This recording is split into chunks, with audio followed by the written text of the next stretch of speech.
Hey, it's Tuesday, July 16th, 2019. Welcome to the Giant Shorts Cast. Ben's doing the shorts today. Yeah, for summer. potentially the first time ever. That's how you know it's summer. It's the summer sun. It I is. live in a hot zone now. Oh, you're in like legitimate hot weather territory, It gets not up in the like 80s. not like Whoa. haha San Francisco summer. It's a fake summer. I think it hit 90. Whoa. Wow. Yeah, we have to like. I was gonna say, if you stopped at saying it got up in the 80s, I'd be like, motherfucker, you don't know what hot. Yeah. No, I mean there Yeah. was like. I was moving during the process of that nasty Sure. heat wave. Yeah. And What's it was your AC situation? no AC, but like Oh. lots of good fans. Ceiling fans? spread out. Ceiling really, fan, like yeah, actual mounted. like, that's like really positioned That's out, helpful. which I was worried about when I first moved in. Yeah. But we managed to put enough tables and Cool. things under them. To keep it cool. Yeah. every room should have a ceiling fan. I'm coming around on them. I was I'll inherently watch those biased against home Yeah. improvement shows, and they're Yeah. like, "Oh, that's got to go to the ceiling fan." I'm like, "No, they're so yeah. nice." I was gonna say, do you live in constant fear of ceiling fans? Are you allergic to ceiling I fans? I'm just breaking out at the thought of being Yeah. near a ceiling fan. Hives. I Just never. don't leave them running when you go to sleep. Oh yeah, with the door closed. Yes, No, that that's- would be dangerous. Hmm. Is that Fly is- off at any is that a time. thing? Your That's- soul it's- gets eaten. Is that what? Oh, It's yeah, not, right. It's not actually a thing. Oh, okay. Well, He's been making it. it depends on who you ask. Yeah. I guess. Well, now it's a thing. Some people might tell you otherwise. Welcome. Hi. It's this great to be here. podcast. It's fantastic to be here. I'm Brad. You're Jeff. I'm happy to be here. He's Jan. Hello. He's Jason. Hello. We already covered Ben. Yeah. That's the Shorts. assembled, Well, not his legs. yeah assembled uncovered. posse Yeah. podcast Yeah, posse. that's I right, was the trying pod to- C. I was Pod trying to C. figure that one out Pod C is jerks. in real time. That didn't work so well. Lots of pansies. We'll workshop it. yes. This real time stuff is really No. good for There brainstorming. could be something about but like a pod C diet. yeah. If I'm on a If I see a If I podcast, I s- eat a I podcast. consume it, Yeah. yeah. Who's playing what? Give me a video game. I'm not even. So I'm playing all video games The game. with a new keyboard. Whoa. Oh. We always think about hardware Yeah. coverage around these parts, Yeah. and And we I don't- talk about it offline and stuff. yeah, and it's I don't like, know that we should- cracked the code about like Right. what could we offer in a hardware coverage sense. Yeah. Other than, would you use this? Yes. Yes. But yeah. for how long? I'm gonna Yeah. say on this podcast, anything goes. Well, shit, man. So I got an email. You know, we get emails all the time. People going like, "We got fucking Bluetooth headphones Yeah. that you hook up to your ass," and I was like, Yeah. "No, thank you." I'm usually just like, we don't cover yeah. hardware. You should forward that one to me. Okay, all right, I will. I'll tape it. Don't But worry. an email for a keyboard came in, and I was like, you know what? I want to try this thing out. It's Kinesis Gaming just put it out. It's the Freestyle Edge Rgb, and it is a split keyboard with a big old like 20-inch braided cord between the two halves of the keyboard. Oh, I was picturing the Microsoft. No, it natural is like ergonomic. two separate Right, pieces ergonomics. connected by Okay. a cable. Well, And that sounds kind of cyber. yeah, and so you can set it pretty far apart, almost like captain's chair, like just hands in a natural. That's the idea. I mean, I guess they're primarily an ergonomics company, but they have a few gaming devices, and this is one of those. And I started using it, I don't know, 3 weeks ago or something like that, and I really like it. You can they've got an optional attachment for the bottom that'll let you tent the sides of it up to a more natural kind of, so you're like 15 degrees up, and so for folks listening, like the inside edges of the keyboard would pop up, so your hands would naturally tilt, I guess, to the outside, and type a little sideways, which is a little more natural. And Like my holding a ball. or yeah, something. like my Okay. desk is too high for that. Like it actually got me thinking, like, man, my desk is too fucking high, or my chair is too low, one or the other. So I didn't really use that too much, just because the desk. But it's actually pretty nice. I'll tell you, you can fit a pizza box between the halves of these keyboards. Oh.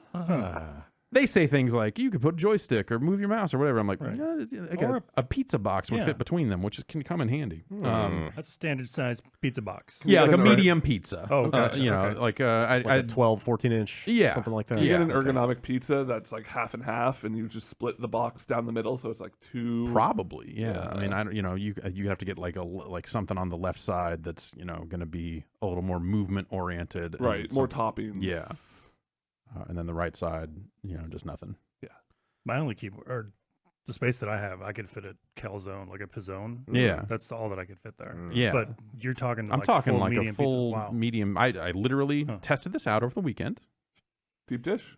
It was a thick crust. Okay. It was a thick crust medium pizza from a non-chain establishment, a local chain, let's say, a non-national chain. Anyway, yeah, I've been using that. It's a couple $100, which is, maybe a little bit more expensive than some other keyboards out there by, $20, $30, something like that. But I really like it. I got used to the split stuff. It's like it's split, like 6 is on the left side of the keyboard, 7 is on the right. Like that's kind of where the split is. It's in the middle. This image of the tented hands separated. Is Yeah. it feels like some kind of Star Trek, like alien computer totally. interface. Yeah, exactly. Like it had kind of like when I had it at its most split and my arms were relaxed, it'd have like a I'm at tactical, just kind of typing type stuff. And I was pretty impressed with it. To the point where I guess like that's the metric. I think that as we talk about this stuff, like, would you keep using this? I think I'm going to keep using this. Okay. Right. And it's been pretty nice. The only catch is like so the whole hook with this one is over their previous one is this one has RGB lighting. So they've got like an app you can go change the lighting, all this other stuff. But it doesn't support any of games that support keyboard lighting and light things up specifically. No. Okay. Like I don't know if that's like a Razer exclusive API or something, but I don't think so. anyway, it does not support that stuff. Bummer. So maybe they'll do you can update the firmware, all that stuff. So maybe they'll get there. But that was the sort of thing. I was like, man, if the keyboard's going to light up, I want it to light up the way game developers choose to make it light up, because that's always like dumb. And not just like pulse blue, which is what I ended up settling on. Right. But I was like, actually, maybe I just turn all the lighting off, because I'm not even looking at it. Who cares? It's hard to look at when it's like completely vertical like that too. Well, it's not completely vertical. Like Well, not it's completely. only up like I think 15 degrees is the maximum tilt. Okay, So it's all right. not you're not like full on sideways typing. I thought you were full on sideways No, typing. it's like kind of up in the middle. Okay. How's the WASD? Have you played any shooters on it? Yeah, and so that's kind of like the cool thing as a gaming thing is like in a lot of games the right half of the keyboard you're not doing shit with it, so you can just kind of push it out of the way and move the mouse there, and kind of it's a little more natural in some cases that way. Totally. So it doesn't have a keypad on it, so it's like missing. Who needs it? Yeah, that's kind of.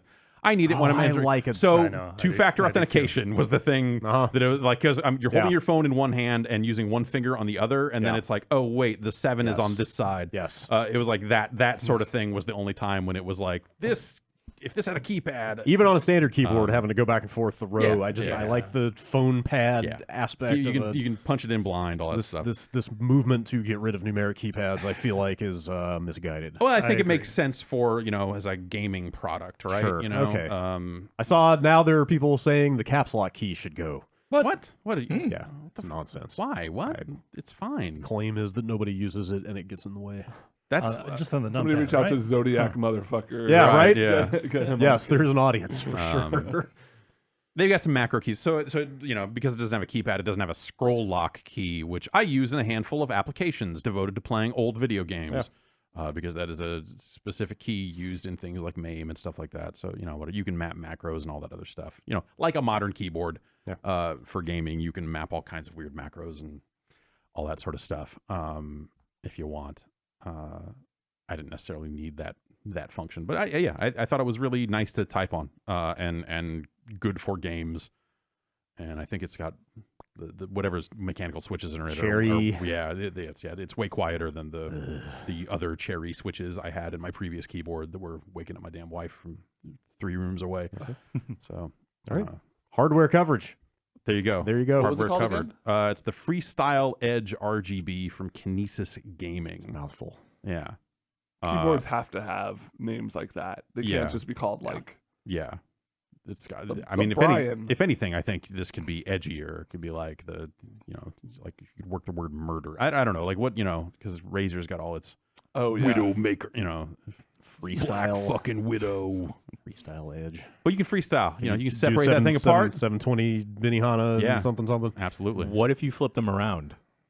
I mean, you could wow. absolutely. Seth Killian. Yeah, you could Seth Killian type if you wanted to. I guess. There's Wait, no. is that how he plays Yeah. on a stick? Yeah. Wow. You could That's do that. amazing. I'm going to look up. Could put them upside down too. Like footage of that. I'm immediately going to go find footage of him playing. Like one, so my desk is in like a corner, I'm imagining one up on my wall and one like over here. Yeah, ergonomics. Like, yeah, like- absolutely. Yeah, That's if very you want to ergonomic. be like in kind of a martial arts pose at all times. If I'm like that Twitch kinda, streaming, I feel like that's good to just like definitely, yeah. have this And then maybe kinda- paint the keyboard green so you can key it out, so it just looks like you're doing wizard like motions. like Minority Report. Yeah. That's a good Love this idea. Love this plan. Play any good games on that keyboard? Or on a controller? What? matter. I've been playing some more Bloodstained, Okay. and enjoying it. Yeah. I just got past the train part. Oh yeah. I waited. I kind of took a week off and forgot about it. Like, oh, I'm gonna go back to no. it and get back in there. With that train part, I don't want to like spoil it explicitly, but did you know how to get on that train? Did you figure out like what you needed to do pretty easily? Because I feel like there was like 3 or 4 points in that game where I specifically just was like, I legit cannot figure out what to do and need to I go think look, I look that stumbled up. into the solution by mistake, which was like you get to the train and it's like I can't take this because I don't have a thing. Yeah, you get a thing that you think you could like. It's like, oh, it's an item that's going to let me do a thing, but you basically have to do something else with the item that isn't necessarily that. Well, I had run over to where the photo station was back at the base, like first thing, so Yeah. I remembered that was there. Yeah, so you got that. And then I But found then that you gotta- item, but then when it's like you got to make a passport or whatever the Yeah. fuck it is. I stumbled into talking to the guy, and then she just randomly asked like, "Hey, how do I get on this fucking train?" And I was like, "Oh man, it's a good thing I did this because if I didn't go to that person and have that conversation, like, yeah, exactly, I That's could see maybe you. one of I my could see you biggest wandering the problems. castle for a dozen hours, going like, "What the fuck?" There's one more point, like a couple hours after that same thing of just like a game like that, you really want to like figure it out. You really want to be able to explore, and it feels open. So you're like, well, I'm sure. And also that can lead to that feeling of just like, well, clearly I'm not supposed to be here yet because it hasn't presented it. Like I haven't figured this out I don't yet. have the upgrade. So I or guess there's the- somewhere else I got to go, and there'll be some chest with a fucking wing in it, or whatever. Yeah, that was a little like thinking it through. Like, yeah, I guess I was lucky to do those things in that order.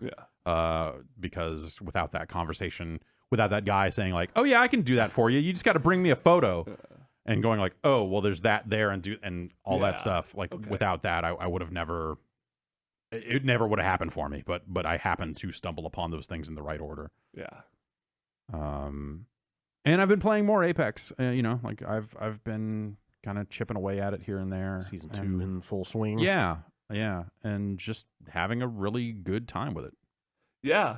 I hopped on the PS4 version last night for the Mm-hmm. first time since I guess like launch day. Yeah. It was the last time I played that there. And it was my first time like really spending more than like a game or two with season 2. Like I had never even come across the weird birds that like Yeah. carry around the death boxes. Was that one of the new map things? Yeah. Yeah, it's like just free death boxes that you can Like, shoot. Like pterodactyls will pick up somebody's death box and Oh, not the even- things people drop. they don't okay. even pick up someone else. It's not. That's a new, fresh death box, I think. so Because I had two. sometimes it will have one of your friends' names on it. Oh, Okay, well, I had two. One of them looked just like it was like it was just like one of every purple thing, and I'm like, this is obviously like Yeah. a thing. But the other one, it was so random the items in there that like it made me think that it was a I real. feel like every one. time I've seen one, it's always seemed like random stuff. So maybe Okay. you just got lucky with that. what's purple the deal? one. You shoot the bird and it drops You shoot the bird, it box? drops the box. Okay. You see it carrying the box around, and sometimes it'll have like one of your friends' names on it. Which before people realized it, led to people going like, "What? One of my friends is in this game." I'm like, no. I hadn't looked into the new map features, and that's the first one I've heard, and that instantly makes me want to play that way more than I expected. Like, It's sounds, a I mean, it doesn't minor. sound like It's- a huge it's- thing, yeah. but it's like something. It's something. Or And is then the other stuff? the dinosaur stomp around the map, Okay. which again is not a huge I haven't deal. ever Like, really interacted with that in a way that will kill you, like you have to avoid it. they or what's step up and down. Like I don't think I've never had to avoid it, Okay. but it seems like if you went out of your way to run under their feet, I bet you could die. I don't know. I don't actually know. Didn't they blow something up in one of the Yeah. neighborhoods? There's it's the Something- big tower in the center is destroyed in a cutscene. Yes, that's right. I then did see that cutscene. That lowers the force field that lets the dinosaurs get in. Ah, okay. It's not. I don't know. Have you noticed parts of the map seeming dramatically different? Yeah, like it doesn't change a lot of It doesn't terrain or feel like anything? it's not like they went like we blew up Skull Town and now it's fucking yeah. Bone Fragment Town. Yeah. It's nothing that dramatic that I've seen. Okay. But I don't like inherently know the map like the back of my hand or anything either. So some of it could be lost on me. But Have you played Watson at all? once or twice. I don't know that so it's kind of the problem with that game. And the genre and this happened in PUBG a lot too early on for me is like you get deep into these games without having experience with certain types of weapons or abilities or stuff like that, and then suddenly the chips are down and you go to deploy them and you're like, I have no fucking idea how any of this works. Yeah. And you're done. Because you're like, how do I make these fences? What can I walk through these fences? Like what all that stuff. And there's no like practice range. There's no training room where you can just like. Well, they have the training is in there, but it's not. Yeah, range, exactly. Basically, but you can't pick what you have to spawn as lifeline. Right. Exactly. Yeah. It's not like ability training, and also I wonder if they even put the L-Star into that training area. Well, so you get random if you wait around long enough, random drops like care packages will drop in, and that might have a chance to drop an L-Star. Yeah. But like I've never fired a Kraber in that game once because I've had the opportunity to grab one, but it's always late game enough that I'm like, I don't want to suddenly shift to a gun I've never fired but before. you got it. That's how you learn, man. It is how you learn. It's but very like, high risk, high reward. Yeah, it's high risk learning. Where I feel like if they had something where you could go like, okay, I want to fuck around with these abilities, or just like give me a paragraph about how these abilities work, as opposed to give me a video tutorial, like an in-depth video. Because what's the deal with the Kraber? Is it a guaranteed kill with a headshot, or it's close? It's very close. It'll drop you. It's not a kill, because that's when we streamed it last week. I got dropped twice. Yeah, like well, the first time, like you just got knocked. Oh, down. You're right. I didn't get knocked down. I think it took all of my shield. I had like a 4-bar shield. It took all of that plus most of my health, and I was able to get off and recover. And then the second time I got knocked. Yeah. Did you see this footage going around last week of there was a streamer playing who was sure that he was getting cheated, like he was getting aimbotted by this dude, and then he died, and he spectated the guy on his stream for like 5 minutes, watching him with like the R99 from like basically not even being able to see enemies and still just killing them from. Yeah. So he reported him live on the stream for aimbotting. Like 3 minutes later, the dude got banned live while he was spectating him. Nice. So everybody was like freaking out, going like, "Oh my god, they're banning live! This is amazing!" But then like one of the Respawn devs posted, and he was like, "I happened to be watching that stream while I was fixing bugs, and I just went in and looked, and he's like, 'Yep, that's cheater. Goodbye.'" And like, just like murdered him on the stream. Nice. Orbital strike from Respawn HQ. That's funny. So yeah, I think that's like my issue with so I stick to Lifeline most of the time, because most teams need a Lifeline. I know how Lifeline works, and I'm effective. Yeah, pretty good at all stages of the game. Yeah. So I feel like I'm not necessarily incentivized to branch out to new characters at this point. Yeah. Because it would be such a reset, and also like the healing is useful. And no one else on the team is picking Lifeline. Having like a practice range is something that we've been kind of talking about since like PUBG. Yeah. Like, since this was this sort of like high stakes gaming. Right. Same deal with the L-Star. Like I've passed over an L-Star for a weapon I'm more comfortable with, because we're deep in. If it was like the first gun I found, I'd be like, great, let's go. Like low stakes, who cares? But if I'm 2/3 of the way through and I find a gun that I'm just not that familiar with, like I'm not going to switch off of stuff that I probably already know about. I ended up. Go ahead. I was just going to say I ended up actually wrecking shop with the Mastiff for the first time, just because I feel like of the three, that's probably the easiest, because it's a shotgun. Like shotguns are shotguns. Yeah, you just get close and shoot, pull the trigger. But yeah, I understand the like you're just like, oh, there's 3 squads left. Do I really want to? I've got this like loaded out.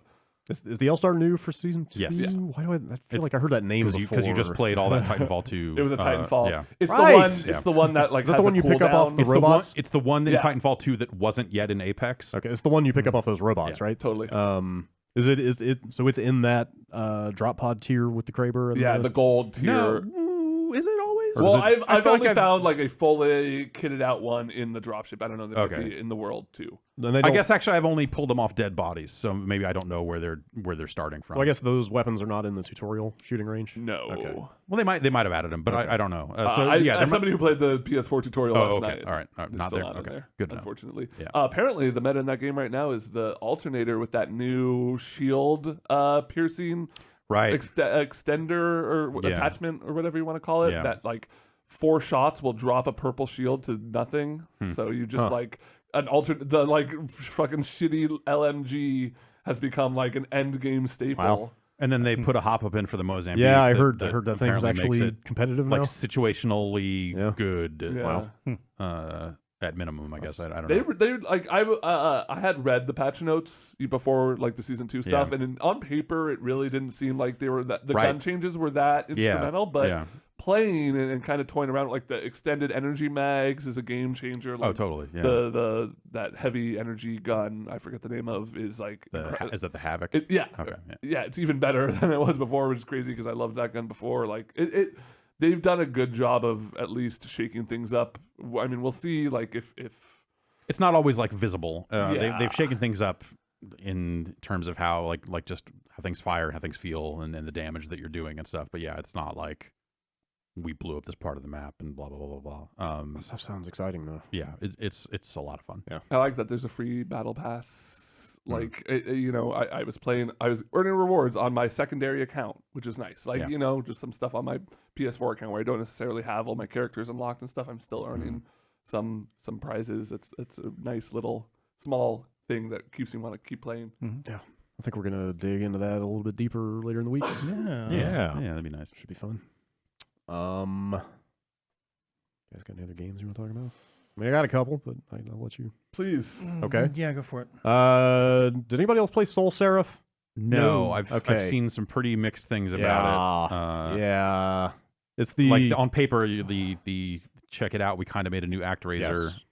Very excited about that announcement the day it came down. Less excited now that I've played a bunch of it. You play a bunch more after the quick look? I played a little bit more. I tried to play it 2 or 3 more times, and it just gets very repetitive. Like, so you're gonna love this. They effectively turned the strategy portion of ActRaiser into a tower defense game. Oh, sweet. Yeah, I had heard that's kind of what. There's a little more to it. That was, but that is the core now of what that is. I mean, monsters would attack your town in ActRaiser, but in a less like structured wave-based kind of way. Yeah, well, it was more of just like a kind of top-down shooter almost. Right. Yeah, and they were kind of just constantly spawning. Yeah, and like fucking with your town in a way that was not necessarily devastating. It was just like, oh, you're slowing my progress. That's annoying. Yes. Yeah, right. Whereas here, like if your town has health, and if too many waves get through, you straight up like get bounced back. A certain amount of progress. Like it's okay, but it's not quite what I was looking for out of that part. Yeah, and the side-scrolling stuff is just not great. Like it's very clunky. It's like needlessly identical to ActRaiser. Kinda, but weirdly, I would say it actually doesn't play as well. Even though like ActRaiser is not the best playing game ever, but like you can get a feel for it, and for the most part, kind of deal with its quirks. Yeah. This just feels mushy and kind of not responsive in the way that you would like, and it's just like the enemies are pretty boring to fight. And it's pretty weird that like to seal, so like before when you would get a road to a thing, your townspeople would just like seal the monsters away. In this one, there's like a very small combat arena. Yeah. So like it still has the first and last. Like you get into an island, you have a combat level, and then when you were wrapping up the island, there's a combat level. Right. It's got that, but then in the middle, every time you kind of eradicate a monster spawning thing, you go in there and just fight enemies for 2 minutes in like a really small screen. Yeah, it's kind of repetitive. Like it's okay. Yeah, and it's only $15, but it's not. There's some cool things like hey, it's probably still better than ActRaiser 2. That's probably. I mean, wasn't that game just an action game? Yeah, like no strategy at all. You could fly, but the flying was bad. What is even the point? Yeah. Yeah, there's some cool little stuff. Like I liked that all the monsters you were fighting in the 2D were the monsters that were like on the 3D world, and the writing seemed the writing is it's got some really charming characters in it. Like that stuff is pretty entertaining, but it's kind of a slog. I finished like 3 of the 6 worlds and just kind of don't have much motivation. I don't know. Sad. It's disappointing, but it's weird because it was such a like flash in the pan of like, oh, there's a new ActRaiser, and then it just went away. Yeah. A lot of deflated enthusiasm. Been playing some Dragon Quest Builders 2. Oh, cool. How is that? Which seems overall to be a much better game than the first one, even though it's kind of like... I think we all had some qualms about the first one. Like, we could see, where that game, really had its strengths, in building it. Like, it was fun. Yeah. But, the progression was... Yeah, progression stuff, like a lot of UI stuff, and just like kind of crappy inventory management kind of stuff. Like, they fixed all of that. Wow. That's Yeah, Like, they were listening. It's been like 3 years since the first game came out here, almost, which Mm-hmm. seems insane. But I had forgotten how many like limited things there were in that game, like just kind of frustrating things, until I actually went back and read like what the differences are, and I was like, oh right, like you couldn't craft multiple objects at once in the first game. Oh man, Like, oh yeah, you couldn't carry around unlimited resources. Like you had to just drop stuff when you Mhm. ran out of room on your bar. So Right. like, yeah, they've given you a bag that's effectively unlimited now, so you can just carry as much as you want. Like you can Great. craft as much stuff as you want. Like townspeople will do some building and other busy work for you. It's cool. Like they've kind of streamlined a lot of that stuff. The story stuff seems fun. It's written really well, but there's so much fucking dialogue. Like holy, like it's entertaining. Okay. It's got a lot of charm and personality to it, but like man, It's just a lot of reading. every time you do anything, it's just like 6 or 8 screens of text, just people commenting constantly on everything you're doing. So we did that quick look. This is up on the site now. Yes. And you said that it didn't really have a lot of reasons for you to go out into the world and explore. Yeah, I'm still on Has that island. Okay. Has that changed at all, or is it kind of? So there's agriculture in this game. Like you can raise crops. Like it's weird. There's a little bit of like kind of Stardew Valley, or like Okay. Harvest Moon in this game Sure. now, because there's like an actual like farming system in the game. So after I did the stuff that we had left off in the quick look, like I raised basically like 30 cabbage and 50 wheat or whatever. Yeah. Now they want me to go out and discover 3 more crops and start raising those for a total of 250 crops. Yeah. So like I need to go out and find those crops, but it's all just kind of feeding into this like treadmill of Sure. quest yeah, objectives. Yeah. So it's much more based on like quests and doing tasks for people, and less about just like roaming a world and digging and finding stuff. Yeah. Okay. Like I kind of picked a couple spots and just like, all right, I'm just gonna dig down and see what I can find. Like I never found any caves underground or anything. Yeah. Like, I hope that's out there at some point, but I don't know. I'll keep pecking away at it, but like it's Like the town gets attacked. Yeah. Now and then. Is that Yeah. like story driven, or is that like just there's at night? both. Okay. There are story based, like, oh, you've done all our quests. Oh shit, now there's monsters coming. You gotta fight for 5 minutes. It's like the cops come and try Yes, to snatch your crops. Exactly. Okay. That's 100% what happens. Got But then there are also random, just like at night and stuff, like Mhm. random monsters will spawn in. So how are they dealing with the progression? You said that it was Oh, you mean fixed like now. compared to the first game? Yeah. Well, yeah, the first game it was like broken up into chapters, and every time you finished a chapter, like that stuff was gone. Like you didn't keep your structures or your resources or like anything. Kind of a bummer. This game you have like you own an island. You have a private island. Can you invite people to it? Yeah, so I fight? haven't finished the first like story island that I left my island to go to. But yeah, my understanding is some of the people you work with on those other islands will come back with you Okay. and kind of do. And there some is of the- online play. Yeah, so and you can play theoretically. Yeah, you can co-op online. Yeah. And you can make them fight, right? Maybe, For your entertainment. possibly. Or play volleyball. Have a fighting tournament. Okay, on your yes, island. on my island, on my Yes. private island, Yeah. yes, Douglas Island. But yeah, like that's how they fix that problem of not maintaining progress in the first game. Is that you go out, you're still going out and doing kind of chapters for other people, but you have this island that you come back to, and like you keep all your recipes and Cool. stuff like that. So Okay. you're kind of building up a home base that you can kind of customize as much as you want Good. permanently throughout the entire game. Yeah. So overall, it seems like a much better game than the first one, even though it kind of has a really slow start Cool. I might check it out then. and not as much exploration so far. I came very close to getting into it over the weekend. Yeah. I had a moment where I was like, I'm going to buy the $80 version of this. And What is in it's that? there's a season pass. Oh. It comes with a recipe for sunglasses. Oh, yeah. nice. So You need those you on an know, island. Well, yeah, Yeah. exactly. I unlocked a bandana, but I haven't figured out how to. You just kind of put it on your head. Oh, okay.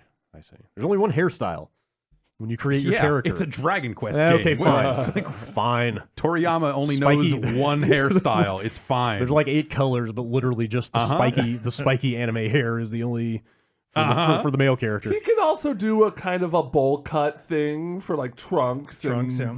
female characters. That's the same hair. It just goes flat when their energy is low. Or it's wet out. Yeah, Like it's moist out. right. That's fair. Also, you have a companion in that game who is like Lord of Death, made that's into crazy. a small child. Yeah. But he doesn't know it. Like he has amnesia, so he doesn't know he's the god of destruction. Nobody should tell him. Yeah, don't but- tell him that. He can't suppress his murderous urges though. So like he's constantly just like very jovially talking about slitting people's throats and stuff. Like Oh, it's nice. it's really funny. The Satsui no Hado. Yes. I see. There's some really good writing in that game. Like I said, there's just a lot of it, and it kind of gets in the way of the doing stuff sometimes. A weird childlike retelling of Dragon Quest II. That's my right? understanding, So, but I never played 2, but that's what I read. Yeah. That is Like the first game was kind of that also. For 1. Yeah. Right. Yeah, right. So also I will say I haven't heard like the overworld music or the save music yet. Like, they managed to get you 5 or 6 hours into the game without honestly without dredging up those themes. The music in Dragon Quest games is one of those things it's that great. like is great, but also people are always pissed because the guy who holds the copyright prevents the US versions from getting orchestrated versions, and it's always is that what? There's like is that what's up with it's that like music? that the guy is the guy sucks. Is that the same guy I've heard? There's some weird stuff going around. I don't know. He's just kind of a jerk. Yeah, well, in general. My understanding is that like that is the person / company responsible for the copyright of the music sucks. Okay, and that's why the music is never like redone in a way you want. Interesting. As someone who only comes to Dragon Quest once every 10 to 15 years, I listen to it and go, "Fuck yeah, yeah." But if you are playing every single one of these, I imagine at some point you're like, "Motherfucker, just pay the money, pay the man's money." Like honestly, that feeling about the music is a lot of why I like the first builders. Exactly. But like I kind of am giving them credit for not just dredging those same themes up again at the beginning of this game. So it's a little bit different in that respect. It's cool. I'm definitely going to keep. I need to get off that first island and see how that stuff unfolds. Like what's that transition? It's just that I kind of hit that wall of like, well, you raised all these crops, now raise 5 times more crops, and I just like kind of slowed down a little bit. But I'll trudge through that stuff. I believe the Mortal Kombat Combat League ends this morning, or maybe ended like an hour ago. It seems like it was close to ending. Did you guys get into that thing? I fell hard into that thing. I did a lot of stuff. I probably ended up playing 15 sets total. Okay, so you got probably most of the challenges. Then. No, did you get the Scorpion skin? No, because that was like I would have to play 5 sets a day for 10 days. Yeah. And I did not do that. Okay. Like I'm saying, I played like 15 sets, like total. Oh, total. Oh, I thought you meant okay. Yeah. So no, I completed 1 or 2 of the challenges. I see. They all seemed attainable. It was just like it was just a matter of like, am I into this enough to meet that daily challenge? I somehow ended up being super into it. I couldn't believe it. I looked at that stuff and I was like, man, this stuff looks like a grind. And then I started playing online and I was like, holy shit, I really like this game. I'm going to keep trying to get better at it. And ended up getting, I got the Scorpion skin, and I'll have to check, but because you don't get the rest of the stuff till it ends. But I think I got the Katana and the Scarlet skins as well. Okay. That stuff structured pretty well, I thought. Like they're very upfront about like, hey, here's what you need to do to get this, and this. I think I got to the 2nd tier of ranking. Like I ranked up once. Like past the Katana skin up into the main Scarlet skin? bar, or like whatever whatever getting out of the so you should bottom league. You should get Scarlet and Katana then, I think. Great, 2 characters I'll never play. Yeah. So, also, all those skins, it turns out, are just palette swaps of existing costumes. I thought they were brand new. Yeah, well now I think it's kind of the other shoe dropping on a lot of the early disappointment around the game's skins, and this idea of unlocking 100% of the crypt and all this other stuff is now they're just like, if you got a Twitch Prime account, you can get skins. Yeah. And exclusive skins for that. And you're like, oh, right. It's a modern video game. Yeah. Yep. You're never going to get all the skins because at some point you're going to have to go, they've built it as a modern video game. Yeah. That makes sense. For sure. There will always be more skins. But it turns out I really like playing MK11. Yeah. Awesome. It's a lot of fun. It's fucking good. And even like my big fear about not wanting to have to play like a ranked loadout, like a tournament friendly loadout. Turns out that the loadout I was building for Scorpion, I only really relied on one of the that blade set spear spin. I hate that thing. Yeah, exactly. so it turns out I don't need the other moves that I was using on my custom loadout. Scorpion's got so many. Is mix up the right term? High and low hit combos. He's got all of them. Like you have to memorize all of his combos to block them effectively. Pretty much, yeah. That's that stuff like that low kick into the fucking downward, like that overhead fucking sword stab. Yes, like that shit's all really annoying. Scorpion and Kung Lao are my nemesis. After this first season, I got salty. I will say this: I got salty enough to go online and Google like MK11 Scorpion overpowered. I bet you found a good and just found a bunch of people going like, yeah, he's Ed Boon's favorite character. Of course he is. And I was like, all right. Well, like on the tier list, he's vindicated. He's top-ish tier, but not like Garrus. Like Garrus was the one that was Garrus, Aaron Black were like the ones. I think is Event Hubs like trusted? Yeah. Are they? Yeah. Well, so I think they had him favorable on like 2/3 or 3/4 of his matchups or something. Their tier thing is like community voted, and the way it works is you vote on individual matchups, and then it like ranks people accordingly. So it's like, yes and no, but I mean, all of it's kind of subjective in a sense, like, right? Even pros are like sometimes just straight up wrong about tier lists because based on personal preference and all that. Have they said how often those combat leagues are going to happen? They may have. I don't know. Okay, I'll have to keep my eye on. Yeah, I wonder. Y'all got any other games you were talking about? I started playing a little more Sam Show. Yeah. Just because I was staring at my PlayStation and needed to play a video game. Okay. Because I was a little under the weather, but I watched CEO top 8 for it. Did you see any of that? I didn't see the one from CEO. No.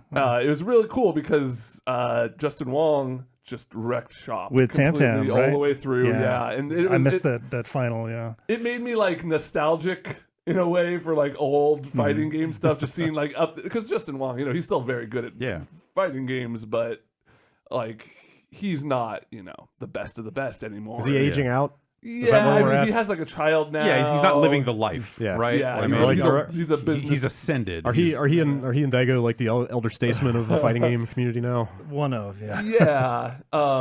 And it was really cool watching that because it was so easy to follow, even though I didn't know anything about the game itself. Like I don't know anything about these characters or anything. It was just cool seeing like really strong, fundamental fighting game action, like really like no huge based. combos. Yeah, at most you're gonna see like a 3-hit combo, unless that's like a multi-hitting move or something like that. But just seeing how fucking lame he played.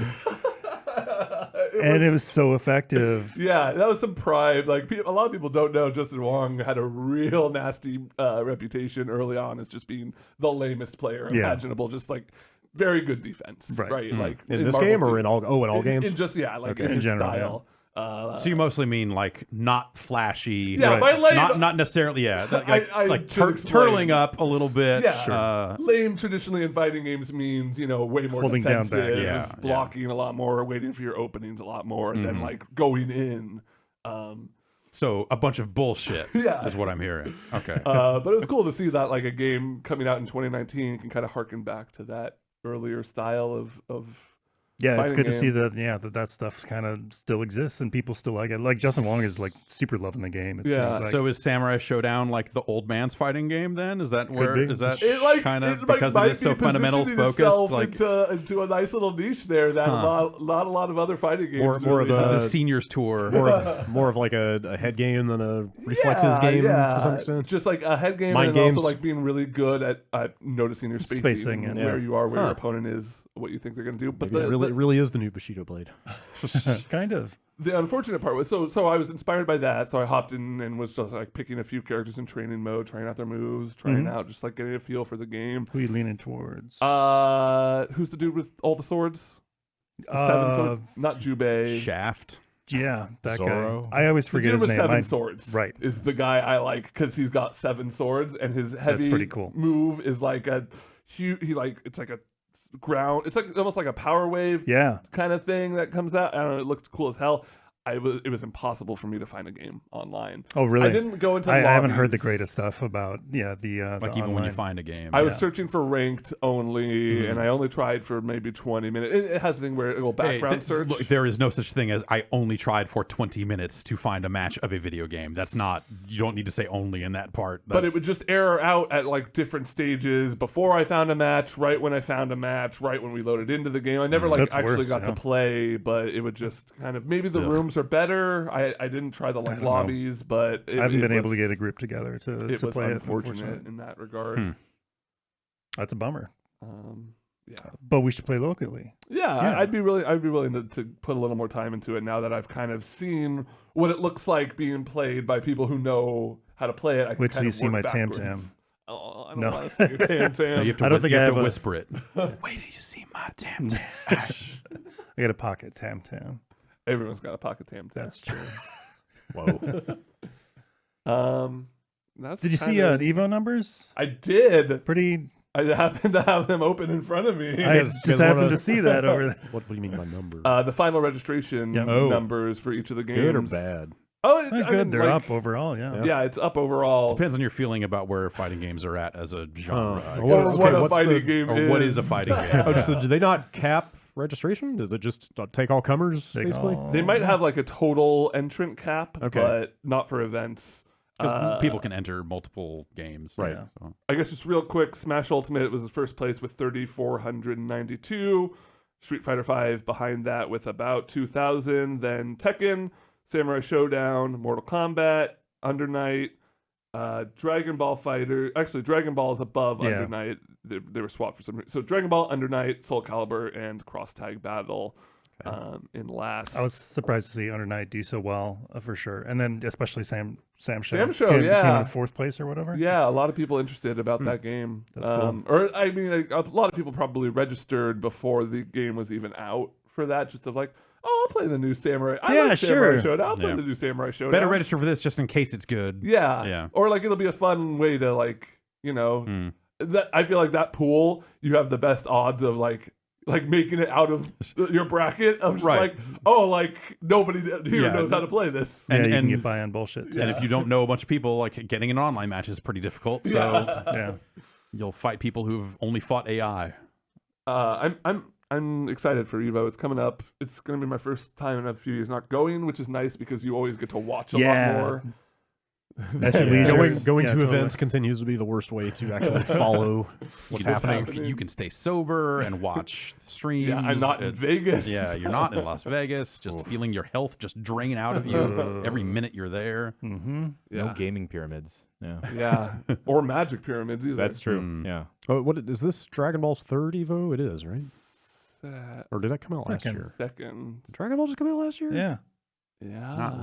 Early 20s. You're right. Yeah. Jeez. Okay. It seems low for Dragon Ball, but I guess it seems like it's fallen down the list a little bit. It feels like it kind of, like it's topped out. There was some bullshit going on that like the rights holder. Yeah, like they weren't letting it be in tournaments, so that probably sucked a lot of the interest out. Stinks. Yeah.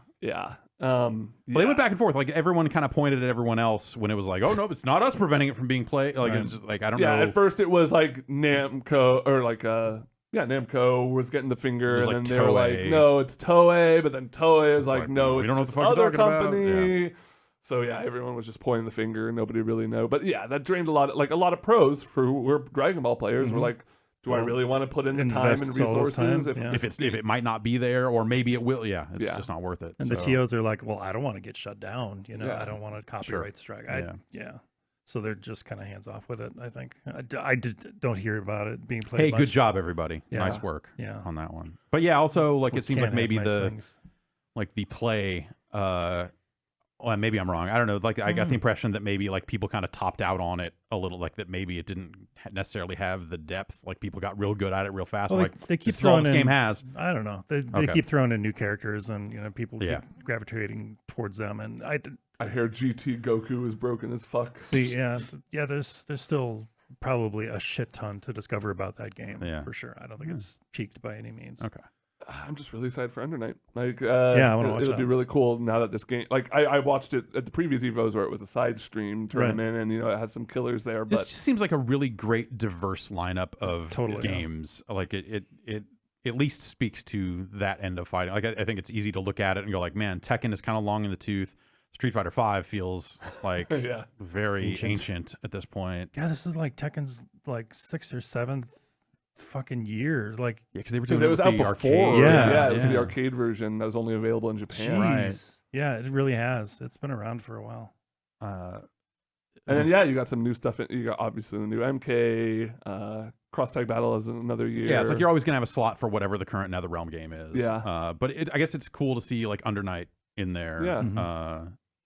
And it's cool, like Cross Tag. There was, when they announced that Melee wasn't going to be there were a lot of people like, oh, Evo obviously doesn't care about Smash, blah, blah, blah. But it's cool to see that, like, 3,400 people are coming out for Ultimate. Like there's still obviously a scene around Smash. And do you know like how did that shake out? Like obviously, fucking the Melee people are Melee people, but has Ultimate scratched the itch enough? Like, have people moved on from Melee, or are they just broken inside? And those people will always be Melee I think people. it's just a new crowd. It's a new like younger crowd of Ultimate players who like maybe grew up watching Melee and enjoying Melee like a few years ago before. And 4 obviously was a big stepping stone for a lot of those people. A lot of it's always the thing. Like I think when you look at like Counter-Strike, almost is like that divide of like the 1.6 versus beta or whatever. Yeah. Like are the Melee people just doomed to be the 1.6 people forever I and think increasingly mocked? Well, but a big a problem with that of like, this is anecdotal, so this is like my group of Melee friends is now we're all like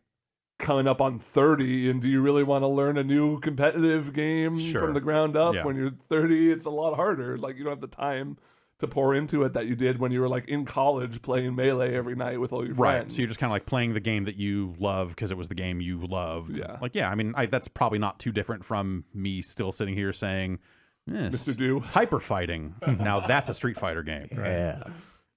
Super Street Fighter 2 is bullshit. 2 Turbo or Super Turbo? No. Yeah, Super Turbo, classically a frowned upon. Yeah, exactly. No one likes that game. The game's garbage. His pants say maximum. Look, kind of cool. That is very cool. I do like DJ a lot. Cammy stage music. That's a long ass word to have mirrored the entire way down. Yeah, right? Man. They thought that one through. Yeah. They did. What letters can we they're just like probably looked at letters and said, which ones are really symmetrical? Yep. Which ones can we get away with?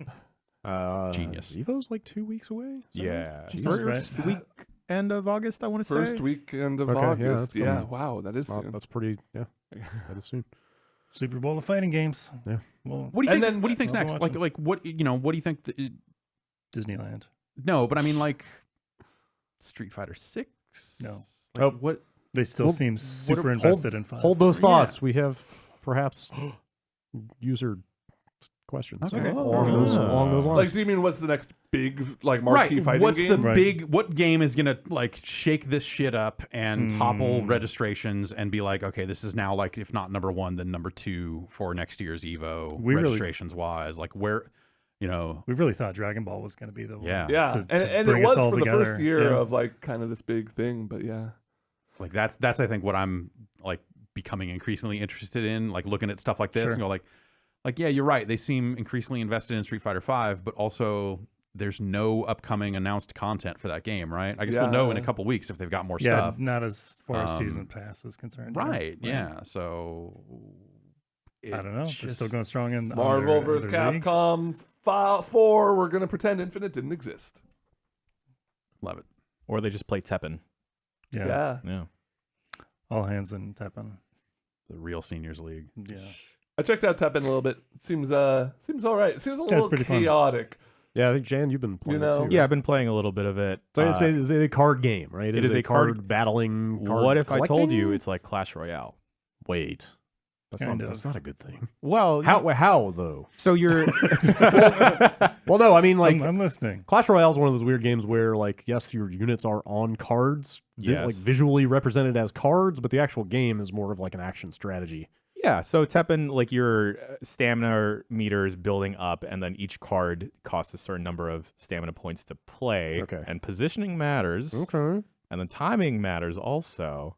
And then you're just like straight shot towards your opponent. It's almost like an active time battle, right? Yes. Like the meter is constantly filling up, so your next time to play a card is kind of that sounds cool. And then similar to Hearthstone, your hero character has like an ability that can affect either specific units or the enemy completely. You pick a character like fighting game style? Yeah. Huh. That's your opening card pack. Deck, as it were. It's basically just like Capcom All-Stars, right? From what I could tell. Because I saw it's like Mega Man and Dante and all the Street Fighter characters. And Monster Hunter as Wesker. well. A crap ton of art. Really good looking. A lot of story. The whole reason I know about that game is people posting screenshots on Twitter of the art. Like the art is like, and I'm not even like some big concept art fetishist. Yeah. Like, wow, look at this art. Yeah. Like the art in like in that cool game art. is like it is very cool. Like it looks amazing. That's free to play, right? Yes. Yeah. That's cool. Yeah. You know what else is free to play right now? Kind of for the first couple levels. Yeah. It's Final Fantasy XIV. There you go. And after tiptoeing around it for months now, finally took a dipped my toes in it. Took a little bit of a plunge. Yeah. It seems like a little bit of a zeitgeist at the moment. Yeah, I feel like I know especially a with number of Shadowbringers dropping sure. recently. And I haven't gone too further in than the stream we did last week. Maybe just like up to level 10, 15ish. Still want to ride that Chocobo. Haven't got it up to it yet. The big fat The big one? What level do you got to get to before you can redeem your I've been told Amazon 20. Chocobo? I've been told 20. Okay, that's not too far. Yeah, I'm almost there. But yeah, for someone that hasn't played too many MMOs, other than like, I don't know, like a Maple Story or like a Ragnarok Online, this is neat because everything looks pretty fantastic. Jeff, I mean, you were there. That Chocobo looks real fucking And on good. top of Wait, that, they let you see it before you can ride it? We saw other players riding it. Okay. yeah, you saw that game looked pretty It does. neat for like that starting area and everything. It's kind of the weird thing about, like, you know, having not really followed MMOs all that closely, you know, kind of dip in and out of like like, oh, I'll play Terra for a couple of days and go, oh, no thanks. So a lot of those games just kind of drift in and out of the consciousness. And so WoW still becomes like the prototypical, this is what an MMO looks like. And then you take a look at Final Fantasy that came along years later and is a much more modern looking engine. You're like, this game looks fucking good. Holy shit. Yeah. And yeah, it's And then people are just pulling like all different types of mounts out of nowhere. And then like, I thought it was just mostly because we were playing on stream and people were following us. Yeah. They're busting out their weird mounts. But then like there were like 3 separate people I saw just running around in their cars. It turns out I missed the window out. There was a Final Fantasy 15 car mount. Just rolling around like the mountainside in their cars. Yeah. Looked great. Should hold out for the Magitech armor. But God, I Steampunk mechs. I already started. I stopped playing because I wanted to see like the most optimum build, because they are selling those level up booster potions, I think, to just like story skip type stuff. Yeah. Story skip type of stuff. And people have gone back and forth about whether or not like, oh, skip it, doesn't matter. Right. Go to the new stuff. And there's just as many people saying, no, you should do the slog. And then if you really find it boring, then get the skip potion. Everybody says that each expansion in that game gets better and better. So it seems like it would be cool to see that progression of experiencing all the improved stuff. Yeah. It's just a matter of how many hundreds of hours you're willing to devote to get to quote unquote the good stuff. I think that's been the daunting thing for me. Yeah. So I almost like that was my weekend was looking at Dragon Quest Builders 2 and Final Fantasy 14 and going like, I just don't have time for either of these games right now. Yeah. But I came pretty close to pulling the trigger on both of them. I pulled the trigger on 14. You also did. But like that free trial, like you just download it on console and just go, or what's the? I wound up buying on console. Okay. But PC, you don't have to pay the subscription until level 30. Got it. Okay. Yeah. And like the PC, you could just get a trial. Yeah. And characters don't go back and forth, right? You kind of have to pick your platform and stick with it, or characters I think do. Oh, yeah. But it's just the crossplay. But the clients don't. There is crossplay, I thought. I'm pretty sure. Yeah. Like there were a couple peeps that friends in real life that said, like, oh, I'm playing on my PC, I'm playing on PS4. Oh, so what I meant by client is like if you have to buy it on both of you. Okay. Right. But you can play the same character across. I think so. Okay. Yeah. Started another pugilist because I still want to punch stuff. Yeah. Mm-hmm. Yeah.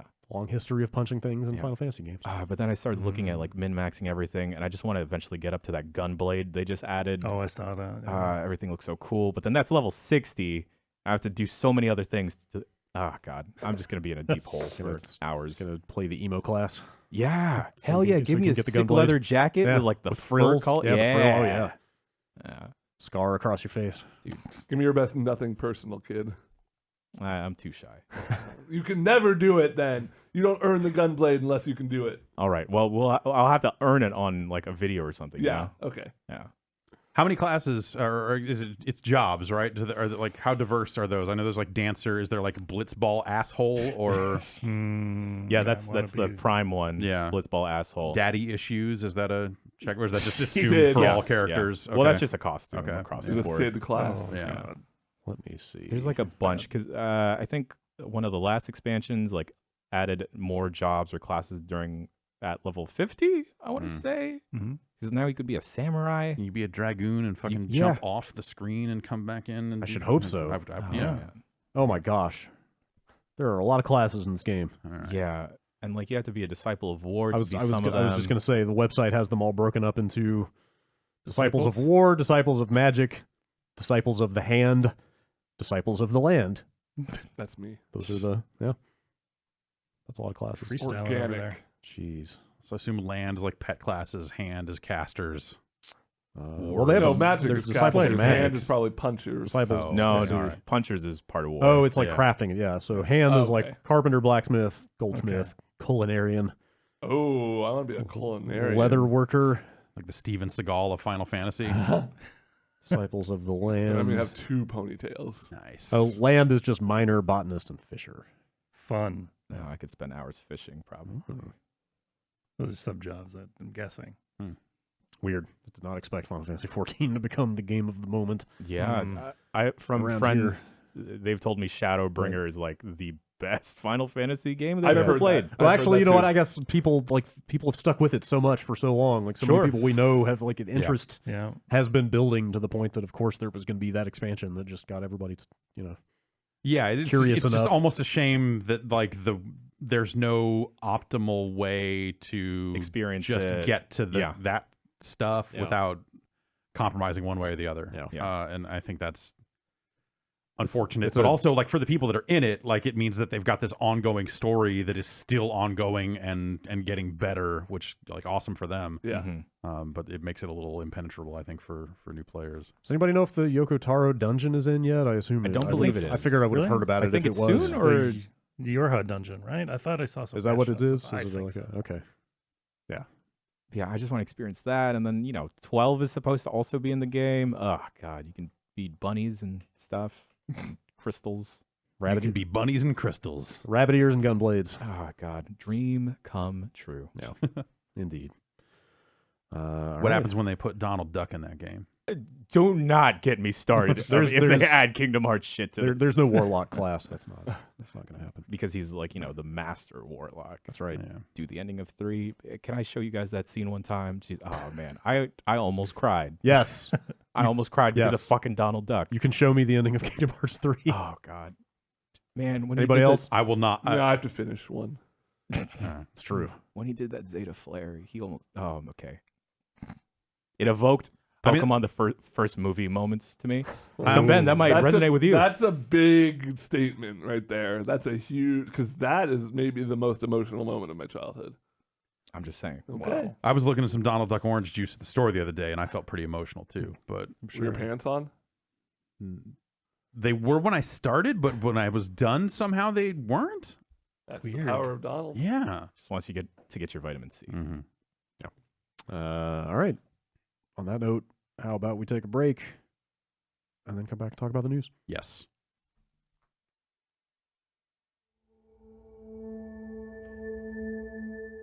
Support for today's show comes to you in part from new Starbucks Triple Shot Energy. Triple shot? Triple Shot. 3? 3. That's what triple means, right? Yeah, triple means 3. Okay. They've got that triple over that. at Starbucks. Ah, okay. Maybe Uh, our buddy Chad can get over here and tell us about it. we could probably get him. See where he's at these days. Starbucks Triple Shot Energy has 225 milligrams of caffeine. That's a lot. From Starbucks coffee. That's triple the...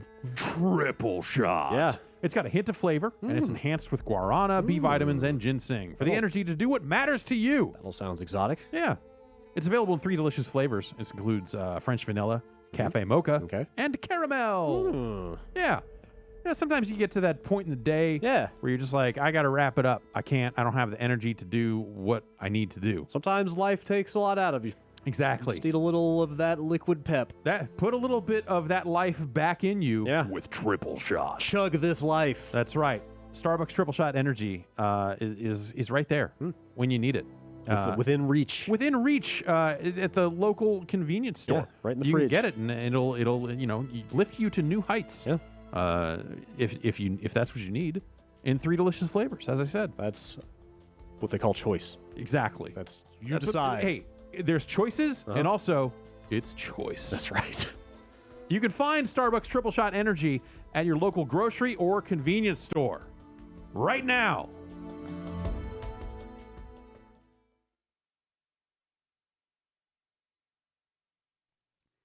At the top of the news this week, they announced that Switch Lite, finally.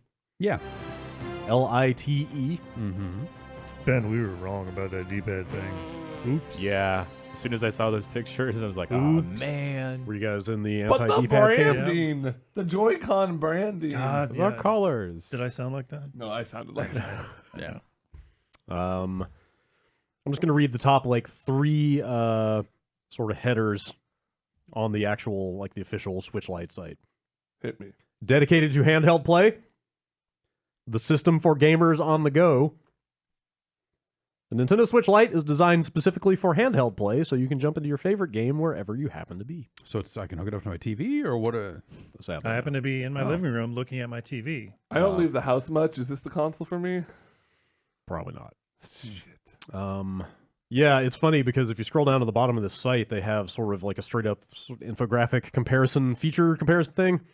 And the regular Switch has like every feature lit up. Yeah, it's like And the free Switch versus Lite has premium. none of them, except for the one that says handheld mode. Yeah. Why would they have that? That's a terrible way to sell their new product. Well, it's only $200. Sold. Can I Yeah. get 3? There you go. You probably can. You can get me 3. There's 3 different colors. Get one of Yeah. each. Yeah. So coming out September 20th, Pretty $199.99. quick.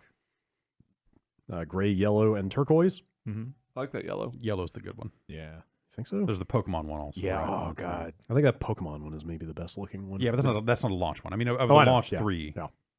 yellow. Yeah, built-in Joy-Cons do not detach. It's like Proper D-pad. Proper D-pad instead of the weird button thing, I saw wonder if it's you and drew no it, TV out, no docking. like one of those comparison charts with like 3DSs and stuff, and it was like kind of in between the Switch. Oh, in and terms the of size 3DS and XL, stuff. Yeah, I've got a kind of good size, looks like- size and weight comparison here. Yeah, it it's pretty much looks like a normal Switch with one of the Joy-Cons off in terms of size. the width. Yeah, pretty close to the new 3DS XL in size. It's a little bit bigger, but less weighty. Yeah. Lighter.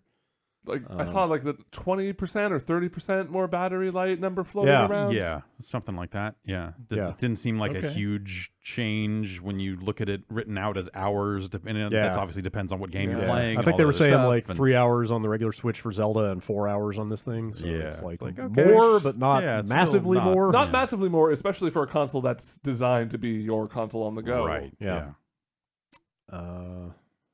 And Any- then the screen smaller. It's like an Yeah, an of inch course. and a half smaller. Was it? They went from like 6.2 to 5.5. Oh, Is that maybe what it's it less is? than an inch smaller. Actually, I'm not sure. Maybe that's actually right. What do you guys think? I think it's a super smart and good thing for them to do. Like that's a good market. You know, it's like the 2DS Yeah. took things Yeah. that were like unique features that weren't necessarily vital to the experience and said, "Oh, fuck all those.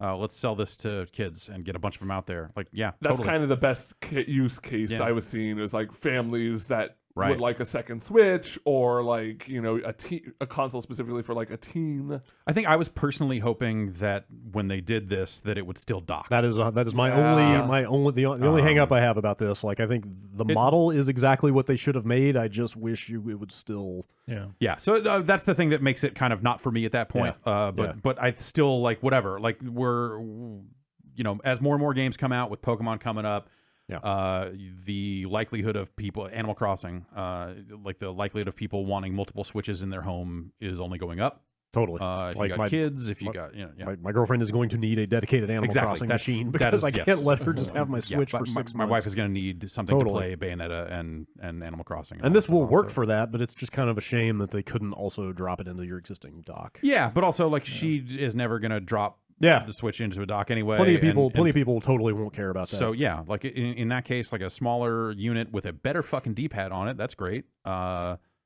Like awesome. And they're getting rid of the HD rumble stuff that was used, in 2 games, and that IR sensor on the controller that was also, real fun for Labo and 1-2 Switch, and maybe nothing else. I don't. It's just weird because like when you think about the first few Switch kind of commercials, there's that one of the rooftop party, right? That's like kind of the go-to old Switch ad, which was just like the premise of it was you bring this console to a party, you can set it down, slide off the controllers, Pass anyone them can around, pass them yeah. around, get some 2-player action going, and like I'm sure most of the audience didn't do that, but I think to like moments where like we had our fire drill here and we were out there playing Street Fighter in the street on a Switch, and that was cool. But now, like with this, without the detachable Joy-Cons, I feel like it loses just like a little bit of that charm. Yeah, but also it still does 95% of what people would do with it as a handheld.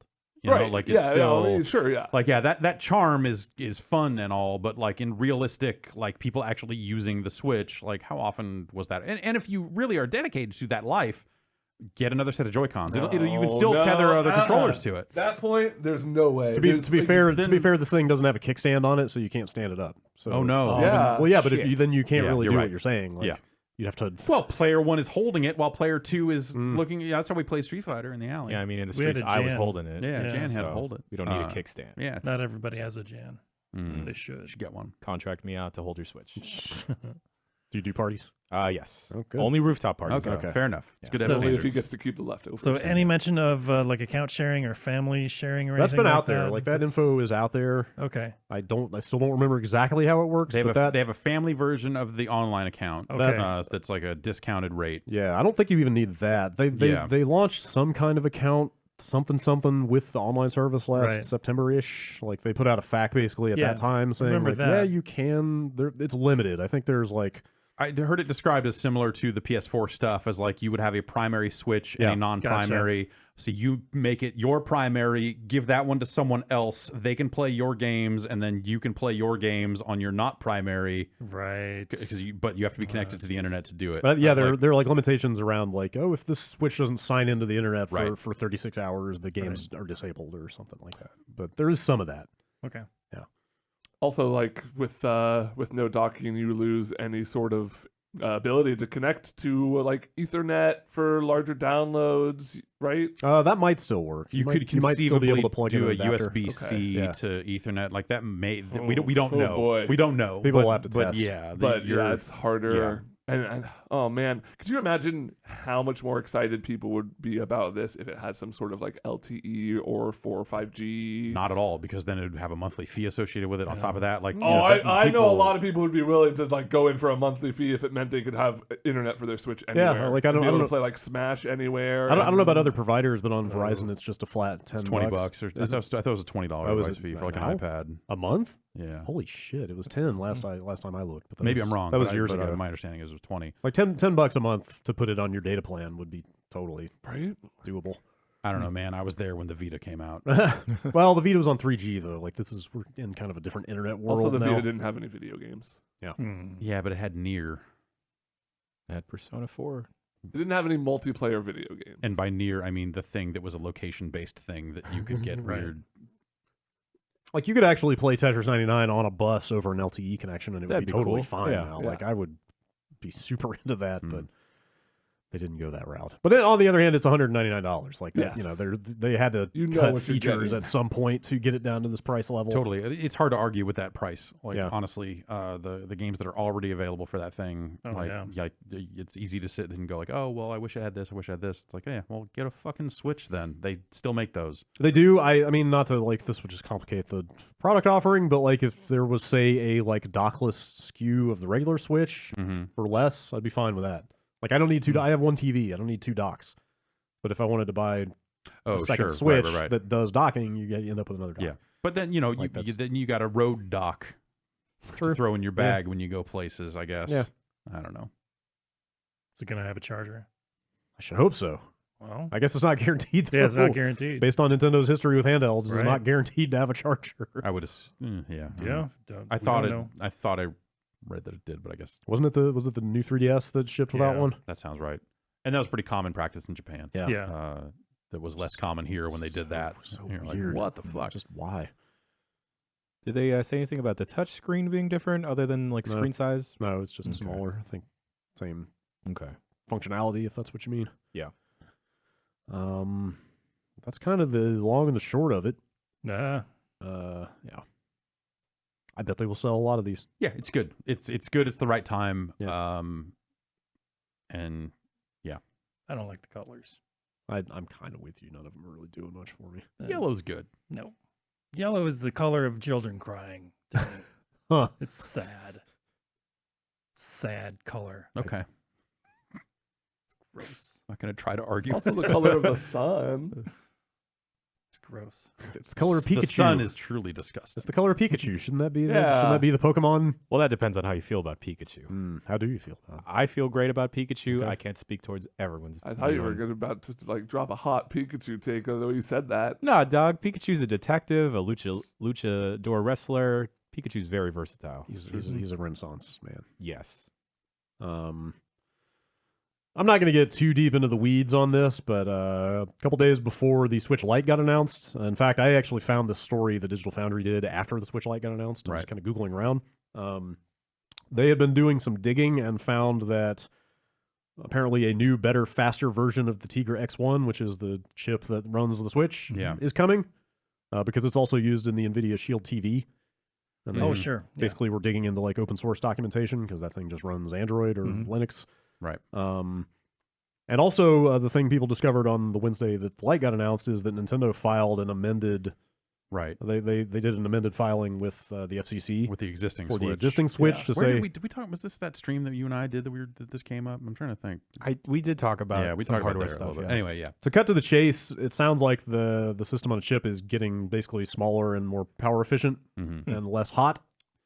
And it sounds like it may run just a little faster. And that's going into the real regular big Switch as well at some point. Real Switch. So like that's not the Switch Pro. It doesn't mean like, hey, it's gonna like double your frame rate or anything. And it may actually, they may clock it such that it doesn't have any performance other than just like, hey, battery life got better, or just it's cheaper for them to make it. This is the same way that standard, there are. Yeah, it's your standard like transparent console minor revision stuff, but like. Again, in a system where the battery life is like kind of a contentious issue, like anything even that helps the big Switch last longer is kind of a big deal. And Nintendo's been doing this weird stuff where they're like patching stuff like Zelda and overclocking the thing to make it load faster and weird stuff like that. Right. So they're I think willing as they get used to how it works in the field and like, okay, we can afford to do this. Like, I want to say it was the PSP was similarly clocked a certain way, but could be clocked up. And later on, they kind of unshackled some developers to be able to take advantage of those modes and stuff. This seems sort of like that. Yeah. Where once they get it out there, like, okay, it's not going to burst into flames if we do this, so we could do it.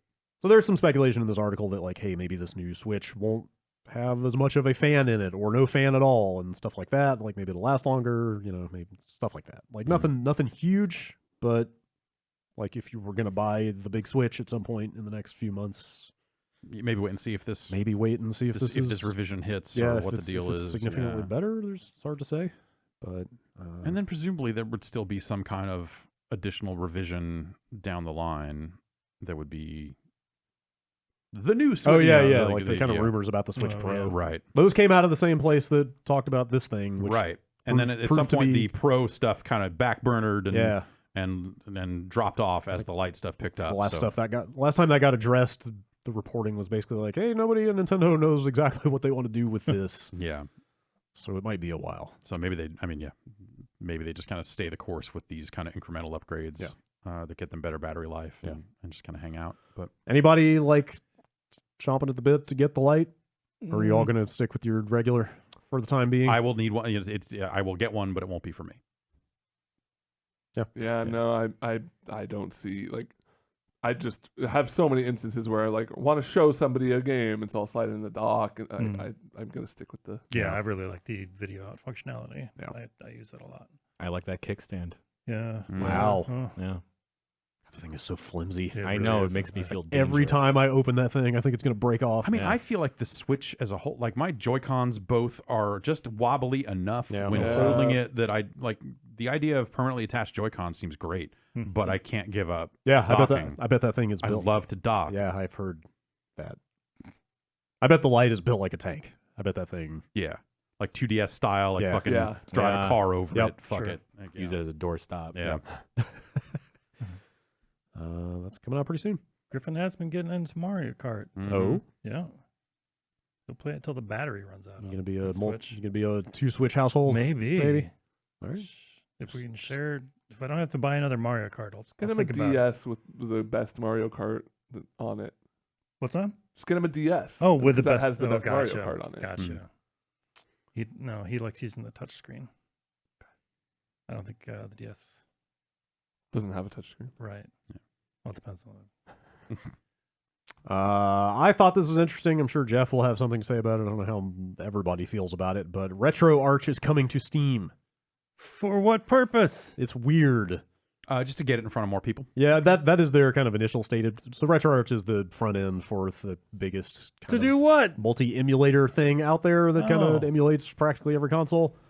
Yeah, like up front they say, yeah, that's their goal is initially just like, let's get it in front of more people. Yeah. It's going to be the same as the thing you can download from our website for a while. But the reason this is interesting to me is that the two things they mention that could happen in the future are they're willing to work with publishers who want to use RetroArch to get their classic games onto Steam. Huh.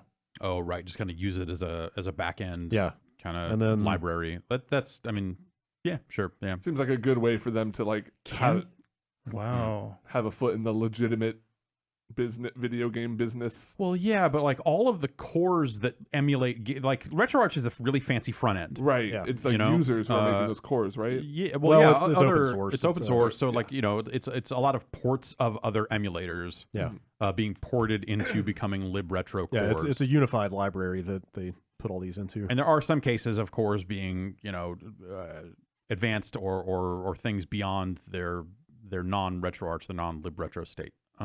Or having forked significantly enough to where they're relatively different things at that point. But generally speaking, it's like, hey, you can go download BSNES, or you can run it as a libretro core, and there are going to be positives and negatives associated with your choices there. And so they've become like this very big thing, this very convenient thing for users. And in some cases, there are emulator authors that find them to be a gigantic hassle because it's creating a lot of customer support type stuff that is coming their way from users trying to ask them to support these libretro cores that might have made different choices on certain things. And like I know the MAME team at the drop of a hat will talk shit about the libretro people and the choices they've made around MAME. Like Mednafen, similar deal. Raycast, which was a Dreamcast emulator, just got forked to become Flycast on libretro for a lot of fucking scene drama reasons. So there's like a lot of. That's half the reason to get into this stuff. RetroArch is like controversial, in a way. But at the same time, it's a very convenient thing for end users who don't want to fucking think about any of that stuff and just want to play their old video games that they totally legally acquired. So there's actually some interesting quotes in this blog post about that. One of the things they say is, we want to grow our base, and as of this month, we have been putting a heavy focus into making sure that RetroArch can run originally bought content on game discs.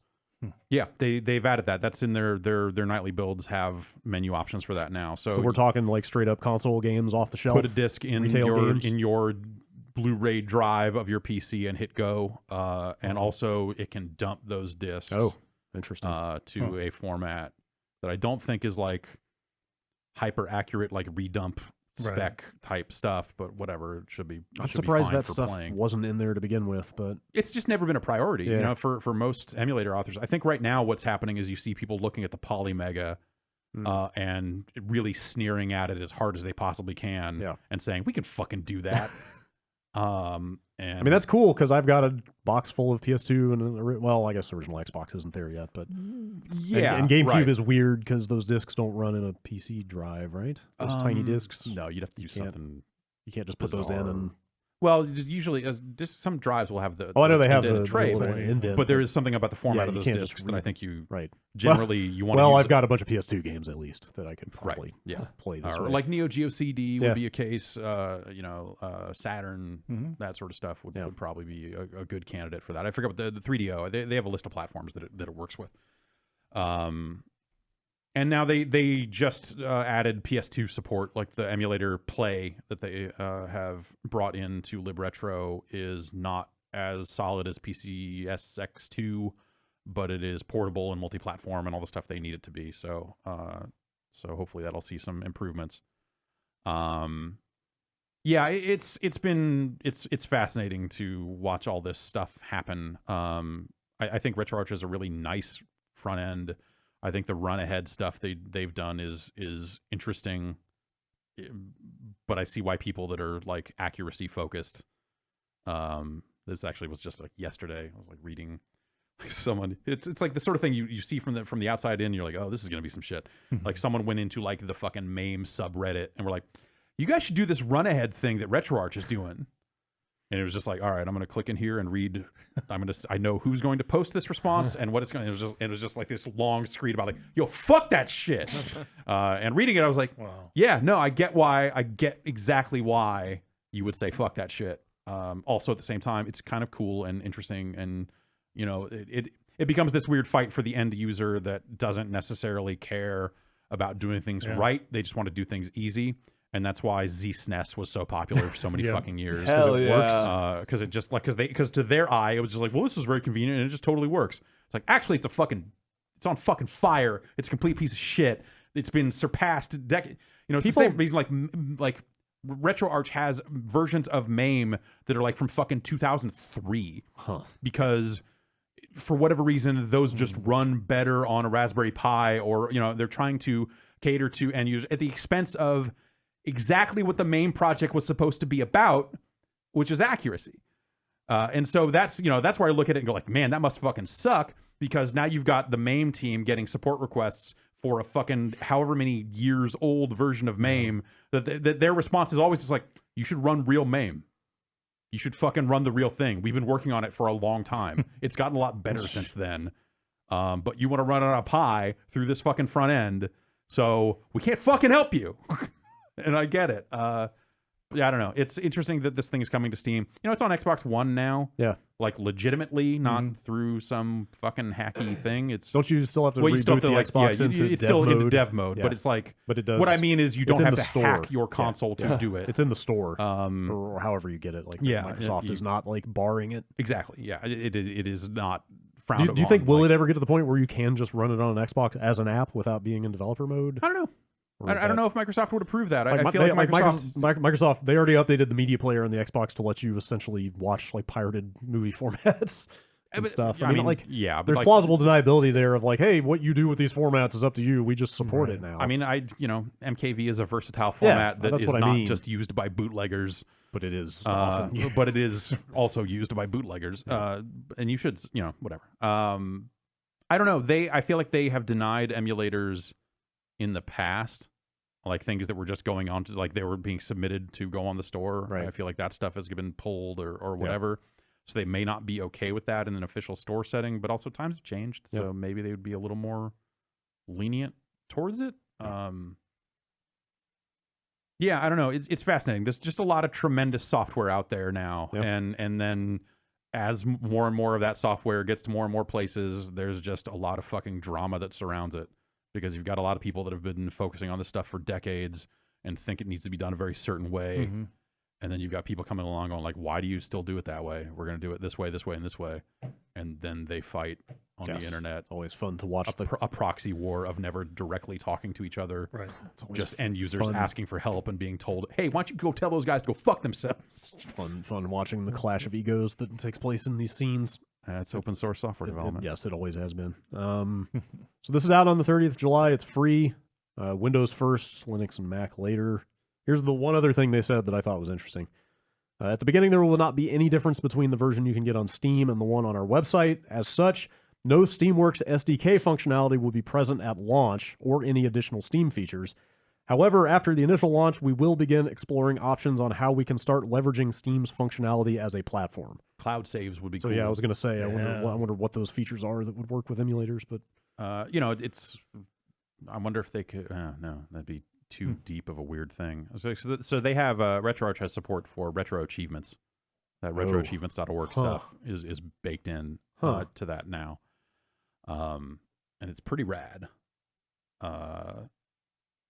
It's people making it. If you don't know what it is, it's people making achievements for old games. Right. Like kind of using the same tools you would use to make cheats or hacks for a game, going in and monitoring memory and figuring out like, oh, you collected 100 coins in this level, so we can trigger an achievement for that, and they keep site profiles and all that other stuff. Is that community like self-policing enough to say like, okay, there's one set of achievements for Super Mario World, Yes. and this is it. Yes. Like it's not like, hey, there are 12 different sets that people think are the right achievements. No. It's what they do have is they will have official and unofficial achievements. Okay. So like when a game is still in development, quote unquote, from an achievement perspective, there may still be things kicking around the unofficial side of that. Okay. But as people test and fuck around with it. But they do agree on like, here is the canonical set of. Yeah. I really want to look up what the Super Mario World achievements are. They do leaderboards too, so they can do like speedrun leaderboards for every level in the game, and shit like that. Or at least for Super Mario 1, they do that. I wish I shouldn't be looking at this. They're all written just like they've all got pithy puns for titles. It's really nice. It's really nice stuff. What do we got? Let's see. Like they I think Retro Achievements just recently added a handful of Apple II games. Wow. Huh. So it's like you're getting achievements in Apple fucking II games. Unleash the Dragon, collect 5 dragon coins in 1 level. I believe I can fly, collect a feather. Let's see. Hijack Lakitu's Cloud. Defeat Iggy Koopa. Well, okay, there's one for defeating all of the kids. Yeah. Trying to see if there's a bunch of weird ones in here. Well, weird ones get harder because you can only really monitor memory, right? You've only got so much to work with. Yeah, right? you've got to go with like what the game is already tracking, right? And so a lot of that is more easily done as like numbers-based stuff. There's some stuff. Yeah, at the start, definitely get creative. Yeah, at the start of 1-2, overturn all 8 Koopas at the same time with a cape pound. Okay. Get to the normal exit of 5-2 without touching any walls, enemies, or blue blocks. Interesting. Oh, God, yeah, there's a lot of these actually. Yeah. On Star World 4, bring baby Yoshi to the end flag without feeding him. That's cool. Yeah. We should play some Super Mario World. Yeah. We should get some Mario World achievements. And they've got there's also a toggle to and it's the sanctity of achievements is dumb anyway, but they've got a toggle called hardcore mode that when you enable it, it turns off things like save states and rewinding and cool. shit like that, and you get double points for achievements you get in hardcore mode, which is fun. Yeah, that's neat. That's a couple weeks off for the Retro Arch release. Yeah, cool. they added Discord rich presence support not that long ago, so this for games, like it shows what game you're playing. Yeah, it'll show what core you're running and what game you're playing and stuff like that. Like it's a slick fucking piece of software. Cool. When I think back to fucking Genesis. Yeah. And Nesticle, like at the time, those were mind blowing because they had fucking graphical user interfaces. Yeah. And you think of and then you look at this thing, it's pretty fucking wild how far that stuff has come. Did you see them talking about the Raspberry Pi 4? Yeah. They support run ahead up through with like the 16-bit stuff. Yeah, something like that. Cool. It's pretty impressive. Yeah, like $35 piece of hardware. Yeah. I'm on the Mr. side of that hardware thing, I know. so I don't give a fuck. No, but I mean, for that price, you can just get both. Right, totally, yeah. That's cool stuff. Let's see. Crystal Dynamics has announced that they will be doing a panel at Comic-Con for the Avengers game. Makes sense. It will be the first public demonstration of gameplay. They will not be live streaming it. Okay. We'll look forward to We don't want too many eyes. We don't want too many people to know what this game is about. Yeah. Got to build hype, man. Yeah. I mean, I guess that is kind of common for Comic-Con, isn't it? Like, aren't there a lot of situations where, like, we're not going to put this trailer out. This is for the people who came to help, Comic-Con. Build word of mouth, hype, Twitter, all that. Yeah, like it's not easier. It's not like totally out of the norm. And also, they may very well just put this footage up themselves after the fact, separate from the panel. Maybe so. It's just coming out of E3 and the way that thing went down. Ugh. Yeah. Like this making headlines by saying, hey, they're still not going to stream it when they actually start showing it. Like, raised a few eyebrows. Based on what you saw and what you described coming out of that presentation, I wouldn't show that to people either. Yeah. It was not a good look, Yeah, it was just, it was hard to parse what was, maybe they have time to, like, maybe this will be different footage. Maybe this will be something else. So streamlined or whatever, but, God, I understand why, but it's still upsetting to see, like, whenever there's an article or something, a post about this with a screenshot of the characters from the game, it's just all it is memes about how, like, this is like B tier Avengers. These are like their porn stunt doubles, all that stuff. And, like, I really don't think people are going to be able to get over it. Maybe not. That's a weird thing. Yeah, because like on one hand, I don't think they need to look like Robert Downey Jr. and you know Scarlett Johansson and all that. They don't need to look like 1-to-1. But the weird part is like the suits are kind of the same, and like they're really invoking the music is similar to those movies, and there's just so many areas in which it is similar. Like everything but the faces. Yeah, it's really jarring when you just see them. Well, do the faces look like lookalikes in a way, or they just kind of went their own direction? Well, does it depend on the character? Yeah. Yeah, I want to say like Tony Stark has his trademark goatee and shit like that. I think they're look alike enough that they have the same color hair and stuff. Like that. But not like. It's not like, oh, we changed one facial feature so we didn't have to pay the actors or anything. It's not They all quite have that. an eye patch. It's not that egregious. I guess like well, whatever. That's I'm not in the I'm not in any target market for any of that stuff because like obviously like I haven't seen those movies. I don't know what the fuck those characters are supposed to look like. I don't care. So like that doesn't really bother me. It's more just like watching that leaked footage and talking to you about going and seeing it is like that game doesn't look like it's very good. Oh, did footage leak? Yeah. There was like a cell someone phone. snuck a cell phone into E3. Huh. Somebody will do that at Comic-Con. Yeah, exactly. That's almost Which they part of have the to, like, plan. yeah. It gives them some like, oh, well, when you see the footage for real, it'll look good. But the shaky cam doesn't really show, or The thing that surprised me about that article, and I have to ask you guys if that's right, that game's not coming out till May of next year. Yep. That's what they announced it for. That seems far. Yeah. Not that far. Not that far, but like Marvel Mania is like in a weird state right now. I feel like they're starting because like they kind of had their big climax with Endgame, and now they're in a new cycle, so to speak, that has This people could kinda lead all the over place. charge, Ben. And maybe they had but this to is- wait until this cycle was over so they weren't competing with those storylines Right. with those characters. Maybe distance from the movie Avengers will make people accept this more. Yeah, it might come around a little more because if it was like coming out now after like You'd be like, these are not the Avengers. Right. Yeah, Are those actors are pretty much done, right? Is that more or less confirmed? They didn't like shoot them at the end. Well, no, I know, but I mean like contractual. Like I always understood that like they all kind of like. they're making another Thor. Oh, really? So he's sticking around. No right? kidding. Same director as last one. Yeah. He was the most ambiguous, like his fate or whatever was Sure. kind of the most ambiguous of the bunch. Okay, interesting. Yeah. I got the sense that all the kind of marquee actors sort of wanted out of that. Like they've just been think doing for this them- for so long. I think that- some of your bigger names are Chris relegated Evans now and- to and- maybe a cameo down the line. Sure. Mm-hmm. Huh.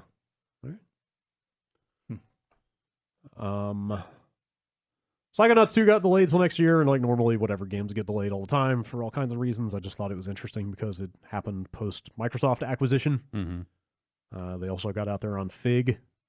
If you remember, that's where that game was crowdfunded. Right. Fig. Right? Remember Fig? Yeah. Fig still exists. Vaguely. Jeez. That's where this blog post was posted. This is from Tim How'd you Schafer. find it? Or at least I think it's from Tim Schafer. Let's see. Let me confirm. I don't actually see who wrote this blog post. Anyway, Phil Spencer. before anyone panics, we have confirmed that we will be able to honor Psychonauts 2 for every platform that we have already promised here, and that includes bringing the game to PlayStation 4. So, Yeah. That's Okay. I never figured that was in doubt, but Mhm. apparently enough people did that they had to get out there and say that. Oh, with the recent stuff of like Steam saying now you have to actually play this on Epic. Yeah. I could see people Yeah, being a that's little fair. worried, That's fair. even though there's no like Yeah, precedent like- for console. Right. And Stuff like this. Microsoft has, there's precedent for Microsoft saying, honor your Yeah. Yeah, like Obsidian's doing Existing that with, stuff, yeah. Get the right, with pitchforks Outer put Worlds. away before they come out. Right. I wonder, like this Double Fine. And now get the pitchforks back out because we're delayed to 2020. Yeah. I don't know. Whatever. Double Fine seems like the kind of studio that benefits from having some wiggle room.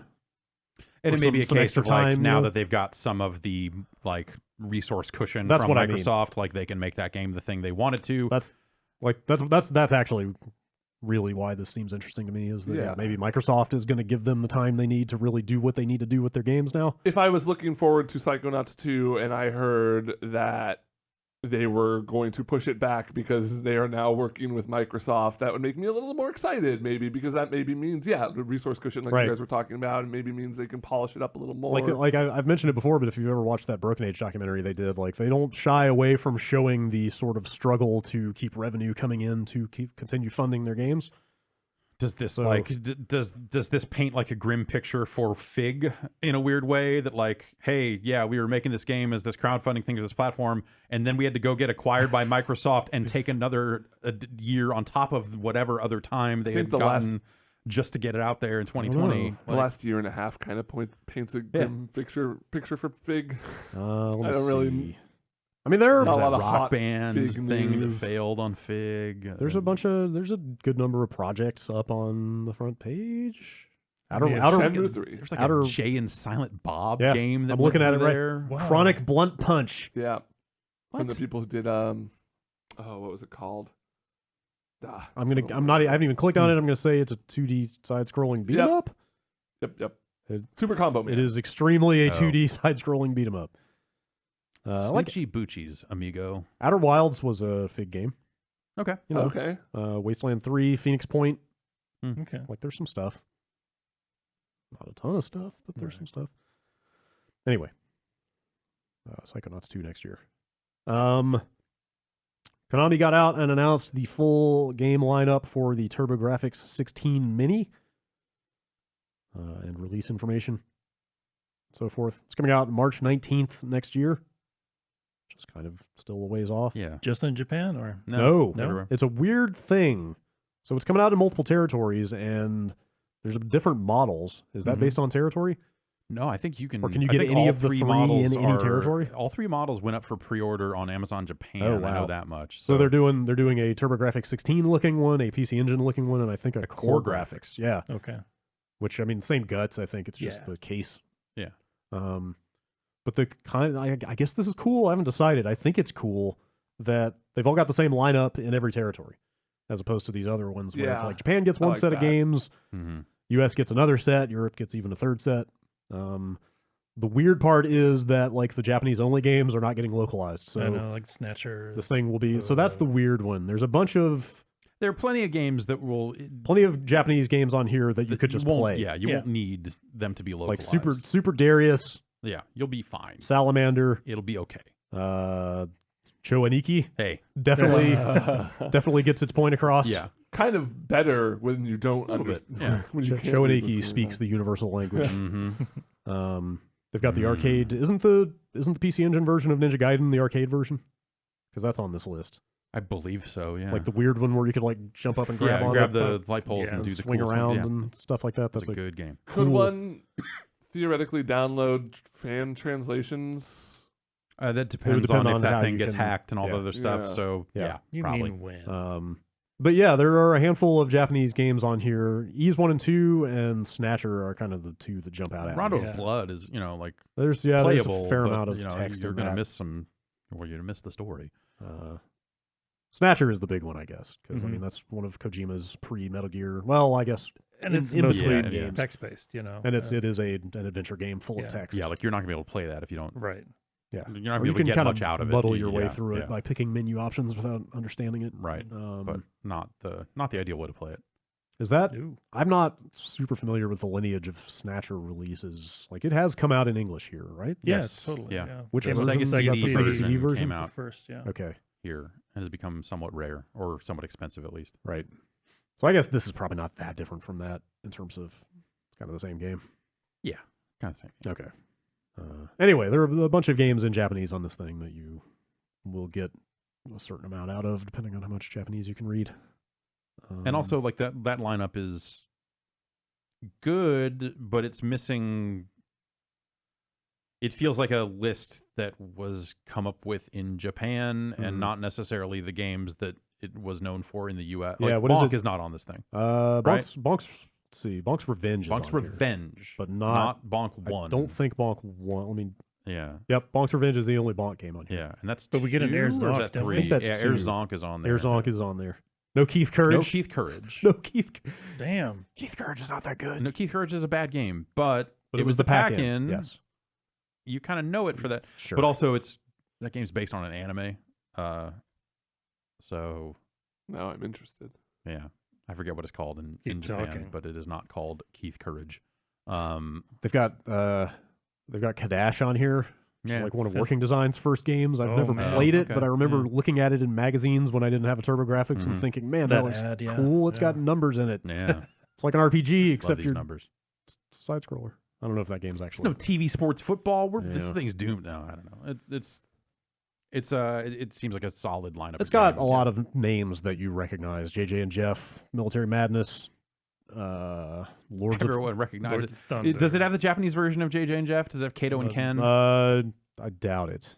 Yeah. JJ and Jeff is under the US list. So it was called Kato and Ken, and when they localized it, they changed it to JJ and Jeff. Yeah. That's a really top-notch localization. Yeah. Kato and Ken were real people. Okay. It was like one of those. Like a variety show or something? Comedic comedy duos in Japan. And there was a lot of poop in that game that they changed to look like. So it was like you could crouch and just fart in the game, but they changed it to where when you crouch in the US version, he pulls out a spray paint can and the little cloud comes out the front instead of the back. Oh, man. It's real weird. It's real weird. Oh, weird. It's a weird game regardless of which region you play. Nectaris is Military Madness, right? Yeah, they're both. Those are both on this list. So yeah, that's the thing is like they kind of reduce the overall game count by you getting both versions in some cases, and that's not amazing for something that they pitched as like there are 50 games, and then you're like, oh wait. You know what? I didn't realize Ys 1 and 2 is also in the English list, so you will have that in English and Japanese apparently. Yeah, right. Blazing Lasers. Yeah, it's my favorite Kanye West song. Some good stuff on that platform. Bomberman 93.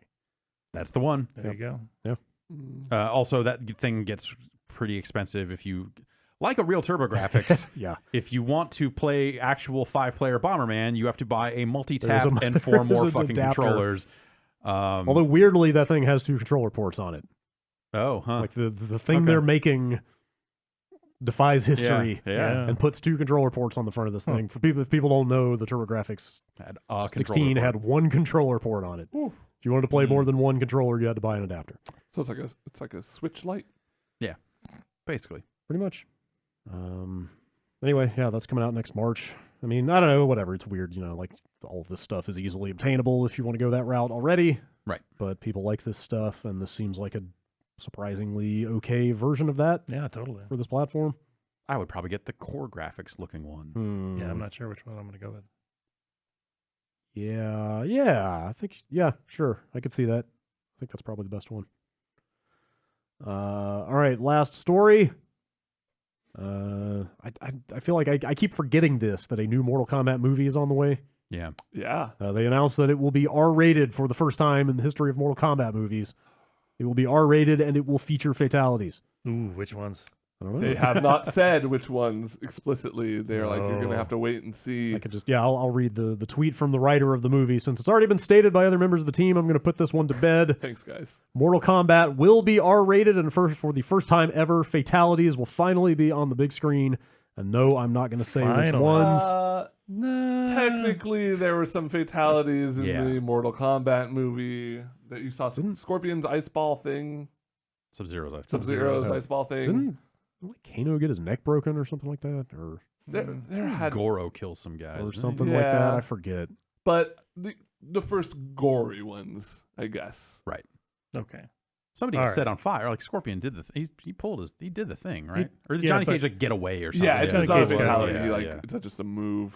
It's more of a friendship. It's gotta be like MK1 fatalities, right? Yep. Like those are the iconic ones. Somebody is going to get their head and spine ripped off. Yeah. Nobody's going to blow up the world. Probably not.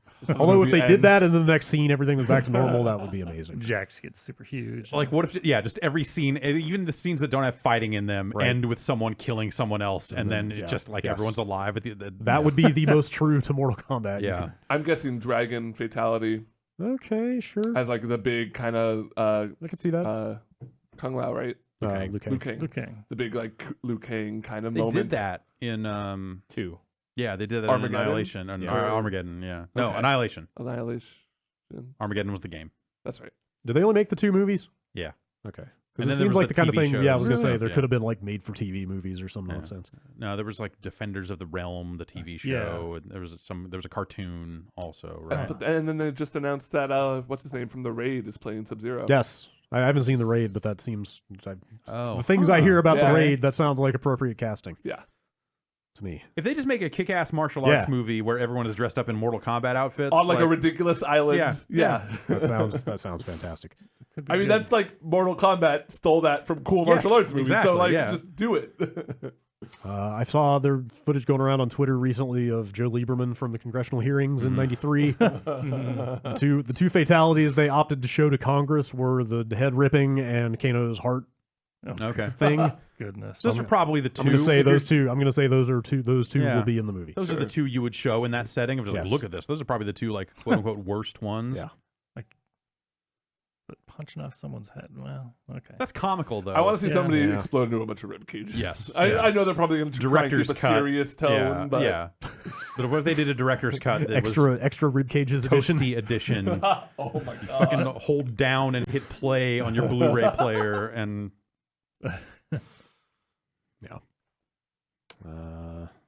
I don't know when that thing's coming out. they're just still writing it, I thought. 2021. Oh wow, yeah, March 2021. That is a ways off. He's got other shit to write, like the Space Invaders movie. And Is that actually true? yeah, Is he actually on there? Remember, yeah. God, how long ago was the Asteroids movie going to be a thing? Right. That was like Oh, 10 years ago or something. Yeah. Oh yeah, his Twitter bio lists Resident Evil, Saints Row, Space Invaders, and Fear movie adaptations. Oh, boy. In addition to Mortal Kombat. Hell of a track record. Yeah. And Mortal Kombat is owned by a movie company. That seems way more likely to happen. Yeah. I mean, space. What is? What the fuck is a Space Invaders movie other than just like a generic alien movie? Alien. It's just Independence Invasion. Day. That you just slap like maybe like, oh, there's a little pixel alien on the outside of the spaceship, like or like, Yeah. Do they make the noise? What the fuck is that movie? He it's just the whole Standard fare. Futurama episode Alien thing where he can't hit invasion. the last guy because he's shooting where he is instead of where he's gonna be. Yeah, It'll It's be the climax of the movie. just like that Asteroids movie. Remember that? yeah, that's what we're saying. Yeah, Just like that one. yeah. All right. It'll be just like that Asteroids game that came out in early access. No, Also that that- never happened. Also, Yeah. That never happened. And then vanished in the Yes. night. Yes. All right. That whole thing just fucking disappeared. That's all I got for news. Let's take one more quick break and then come back with the emails.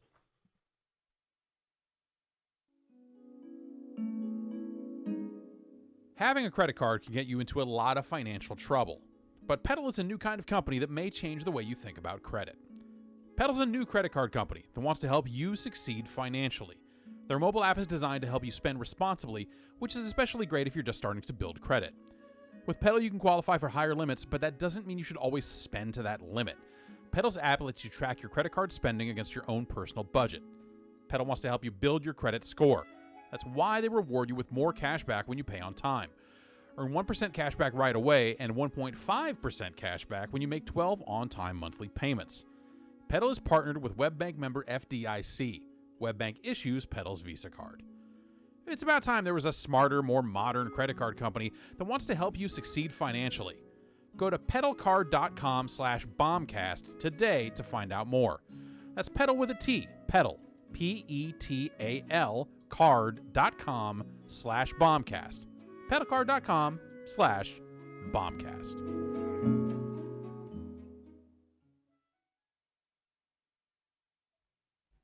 Here is the section of the show where we read emails from the listeners. Yay. It's called emails. Oh. Jazz that Trademark. up a little bit. Emails. Trademark. Put a lot of thought. Patent I pending. feel like we could spruce that up Work on somehow, get a better Massage it a little bit. splashier name. Work on our branding. Emails. Oh Comes shit. in Oh. from you. What if we just called it Son, Oh where'd you find this? yeah. Damn Yeah. son, Man, why'd you send us this? Yeah, that's better. Yeah. it's not bad. Bombcast@chinabomb.com is the email address. Andrew in Sacramento. My 4-year-old son loves Mario and Yoshi. He's obsessed. So naturally, he helps me play Super Mario sometimes. Since Mario Maker 2 came out, he's been on a veritable Mario spree. But it's a treat for him, so he doesn't know all the names yet. I think he means it's it's not something he gets to do often. Yeah.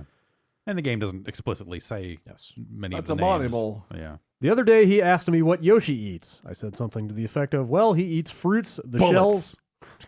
Oh, go on. He eats fruits, the shells, and the Goombas. His response, does he eat the poops? I asked him what he's talking about. Those are the Goombas. The poops that walk, the ones with the shoes. Oh, yeah. My question is he right? Are Goombas just walking poops? Does Yoshi eat shit? Does Mario get poop all over his shoes? If so, Mario should really take his shoes off before going down a pipe. All right, it's complicated. Probably. Are the Goombas shit? No. Does Yoshi eat shit? Yes. That wasn't that complicated. Figure that out. Ever since the poop emoji has kind of become like the standard way that we can draw and recognize a poop. Oh, that thing does look like a Goomba, kind of. Yeah. But not that much. Brown, kind of googly eyes. Triangular. Like narrow at the Pyramid-y. top, and then they get thick around the waist. Mm-hmm. You could have just described me. These Goombas are dummy thick. Is that what? That's what they say. Is that how? Yeah, that's what Jan and I say. Yeah. Yeah. We just walk around pointing at that fire hydrant's dummy thick. Mm-hmm. That vending machine. Oh, Dummy thick. Well, vending machines are slim thick. You're right. Bagel Fridays, just look at the different bags. Hold the bagels up to each other. Damn, that's dummy thick. Hope we answered your question, and hope your child is listening. There you go. You're welcome. Another satisfied customer, courtesy of the Giant Bombcast. You mail. Mike from Xenia, Ohio? Xenia, let's say. Stack that Zenny. What happened to the art of the D-pad? Sony's is the only one that feels good enough, but it is far from traditional. Microsoft's is trash, and Nintendo has abandoned it, minus the Switch Lite. Have the hardware makers just forgotten the art of the D-pad, and do you think we'll ever get one worthwhile? I don't think Microsoft's is trash. Yeah, I don't agree even at on all. the regular controllers, like the Elite controller, I think is a really good D-pad. Yeah. But even on the standard controllers, I think got they got a decent D-pad. A good click to Unless it. we're talking about the 360, then then that's That thing's terrible. yeah. But the Xbox One, I got no problems with. Yeah. I think it's fine. Also, typically, I will defend the D-pad on the DualShock, but playing all that MK, like It's the not good amount of contortions, like my thumb tip was getting a little sore after like 5 sets of MK every day for 10 days. That'll go away. Yeah. You're building a callus. Yeah. I think just analog sticks are universally better. So I feel like I feel like the tie to a D-pad is more nostalgic than anything. Did I see that you were spotted playing Mario Maker with an analog stick? I play all those Mario levels with analog stick. Crazy. The Joy-Con D-pad is fair. not in a good position for my thumb. That's fair. And it sucks. And it's not Also, great. yeah. Of course, those analog sticks are In also that case, bad. but like you're not telling me like if you were playing, let's say, a fighting game on a pad, are you using an analog stick to move? Well, yeah. Specifically for Street Fighter 4, I was because I was playing like a grappler, and it's easy to do a 360 real quick on that. Okay. But like I would run into issues where I was like double tapping to dash instead of like having to flick it over twice. I mean like nine times out of 10, given the option, or 99 times out of 100, I'm gonna go with an analog stick over a D-pad. I think D-pads are just kind of outdated. Like, wow. Well, also like if you think about most modern games, then you're totally right. I mean, it's really only these kind of throwback genres where you even care about a D-pad anyway. The one thing I will never want to give up a D-pad for is menus. I feel like I can just get menus way faster with a D-pad. That's a good point. And also, like, I think that's why Nintendo was kind of right with what they did to that D-pad on the Switch, is because most games just use that D-pad as 4 more buttons anyway. Yeah. Whether like a quick select or getting around a menu or whatever. But like, generally, yes, but then a million people made 2D platformers for the Switch. Yeah, no, and then indie development got into platformers again, and now like suddenly got big. Yeah, suddenly we want good D-pads again for some of the, like I said, some of those throwback genres, not necessarily throwback games, but fighting games. Yeah, or like, are you playing Bloodstained with use a D-pad or a stick? D-pad. D-pad. See, I've like just accustomed to using the stick Yeah, because I use that for video games. Like I need the precision of like to get some of those specials out and stuff. Like I am better on a D-pad than I'm using my Elite controller there with the weird disky thing, and it just feels great. Oh, you use that thing? Yeah. Huh. I've never really tried that. Yeah, it's good. Okay. Interesting. It feels like I think you might like it because it is a hybrid of the two things in a weird way. Speaking of fighting games, Guy from Brazil. I was watching a show where Maximilian was a guest, and he was asked a question that I would like to throw at you scientists. What would you do for the next Capcom fighting game? I loved his ideas. He basically said, in a perfect world, he would make a type of Capcom All-Stars, starting with a smaller entry point that is less than $60 to get people in and keep expanding over time as Killer Instinct did. In a realistic world, the best idea would be to go for an MVC4, improving on what MVC3 did now that they can bring back the X-Men. But what they will probably end up doing is Street Fighter 6. So his wish would be for them to either go back to an alpha-style 2D or go full-on realistic like MK, maybe with the RE engine, arguing that Street Fighter 5 looks too much like 4, and it's a style that might be done. I really like that first suggestion, especially the point about getting in. Like, if you make like a $15-$20 fighting game that has like 6 to 8 characters, well-known like, Capcom characters. Yeah, and it's like good. Like, it has to be good. But yes, if all those things are true, that's like an amazing way to get people in who are like, oh, I liked the Street Fighter. It's the thing that like is surprising that we haven't seen more of it. And when it has happened, it's usually been kind of on the fringes. Like Killer Instinct's probably like the one. I was gonna say major franchise, but maybe Killer Instinct. Are we calling that a major franchise? Anyway, because that thing Killer like Instinct is a free to play thing, made a lot of sense, and was really free well to play done off the bat, like right out of the gate. Yes. Wow, I'd forgotten that. Yeah. That definitive edition of that I think is coming to Game Pass. Pretty soon here finally. I think that the Capcom versus Capcom. I would love to see that. Like the Tekken, but a fighting game. Something like that. Put 4 Street Fighter characters. I was just about to say, who's your 8? Yeah, I mean, four Street Fighter makes sense to me. We've seen, Capcom fighting Evolution or fighting Jam. But that wasn't very Ryu, Chun-Li, Honda? Guile, sure. Zangief. You need a grappler in there. Yeah. But you also need like a bad guy. You need like a Sagat villain? or Bison or Akuma. Sagat plays so much like Ryu, though. Yeah. I think your bad guy is an all new character. Okay. Mm-hmm.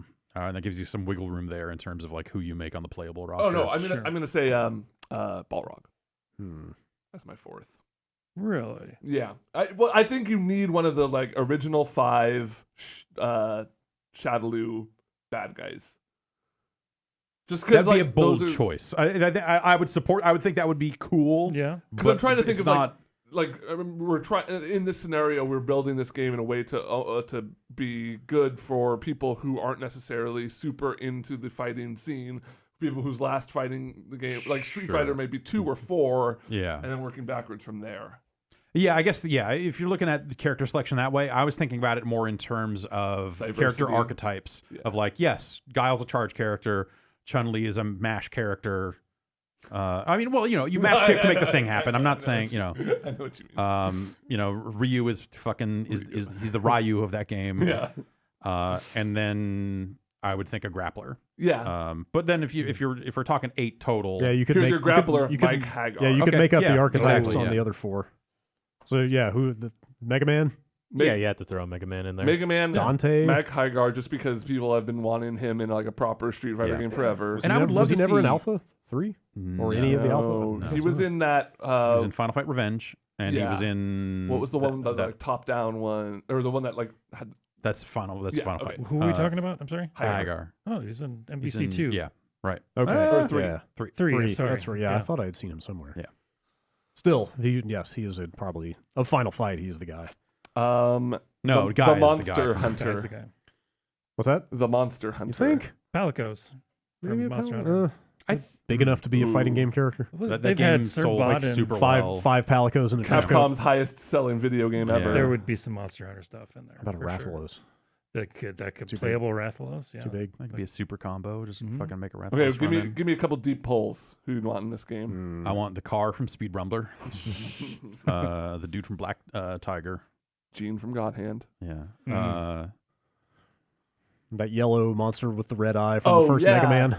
Like he's called like Satan Man from or Wily's something. Castle. Oh, wow. The big Yeah. yellow monster thing. I think the thing I would Yellow want, Devil, I would that's his want, like most of all, and this maybe speaks to my feelings on the versus games, or at least the Marvel versus Capcom games, is I would want all new takes on not like characters who are not fighting game characters but have appeared in fighting games. I want fresh takes on those. Totally. I don't want Mega Man to play like he has played 2, 3. in. Yeah, no, I want an all new take on Mega Man. I agree. I want an all new take on Dante. Like these characters that have appeared in the versus games. Like wipe the fucking slate clean. Yeah. And start fresh with a new system that is a little. Because I also think that like if you were talking about this in terms of like trying to bring new people in, this is not some juggle combo versus game. No. This is more grounded like a traditional Street Fighter. And so I think you would want to have fresh takes on a lot of that stuff. You probably would come to some of the same conclusions over again, but at least like starting fresh and going like, okay, we're putting this move in because it's a move that Mega Man does, not because it was in this previous game, and give it different properties or make it make sense for that system. Interesting. If we're talking something along the lines of a Street Fighter 6,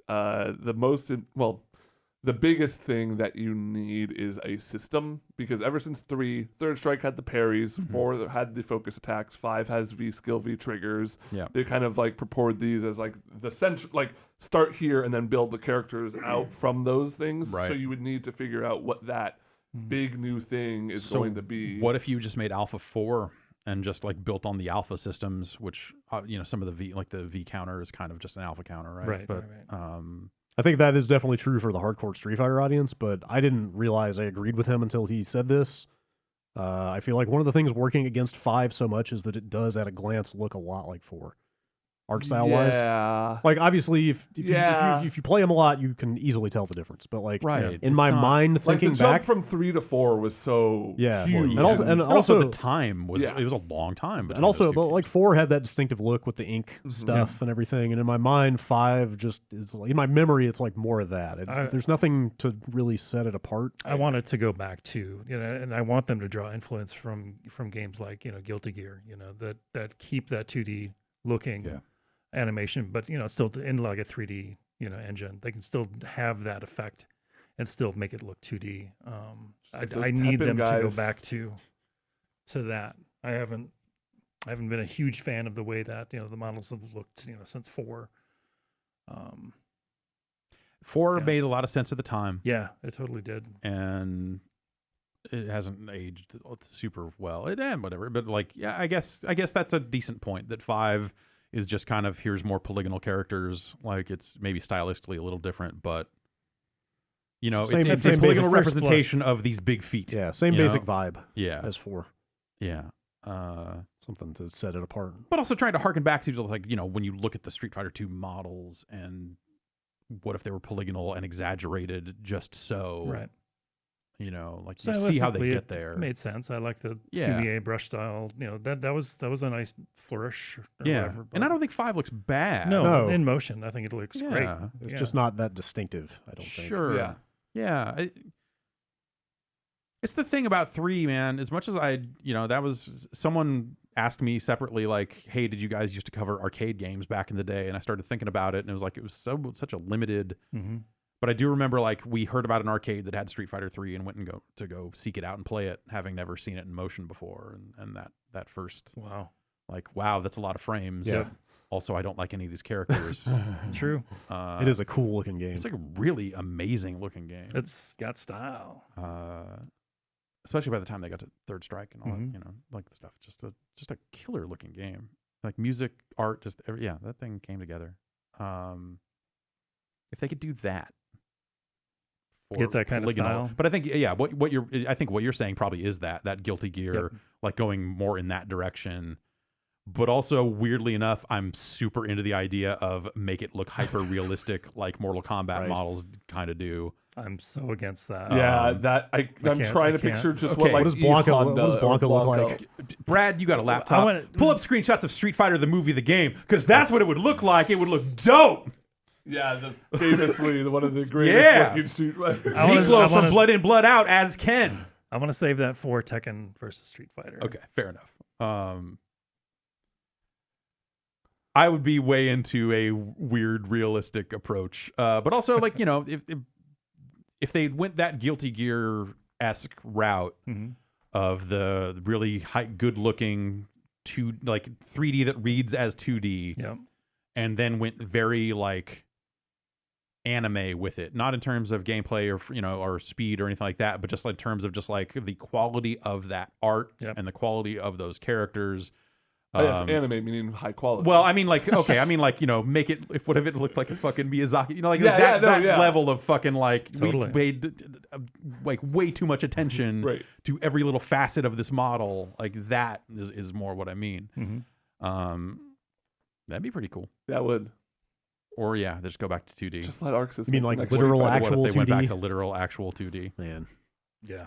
Like, that's cool. The catch is, though, is, like, so it's so expensive. And can you do that while like still trying to sell games to a modern audience? I think that's kind of the thing that, and it's a little separate from this, but you know, the discussion around kind of what fighting games need to be and all this sort of stuff. Like, you always have to filter it through, like, Capcom's not making games for the FGC. They're making games because they want to sell millions of copies of those games to a much wider audience.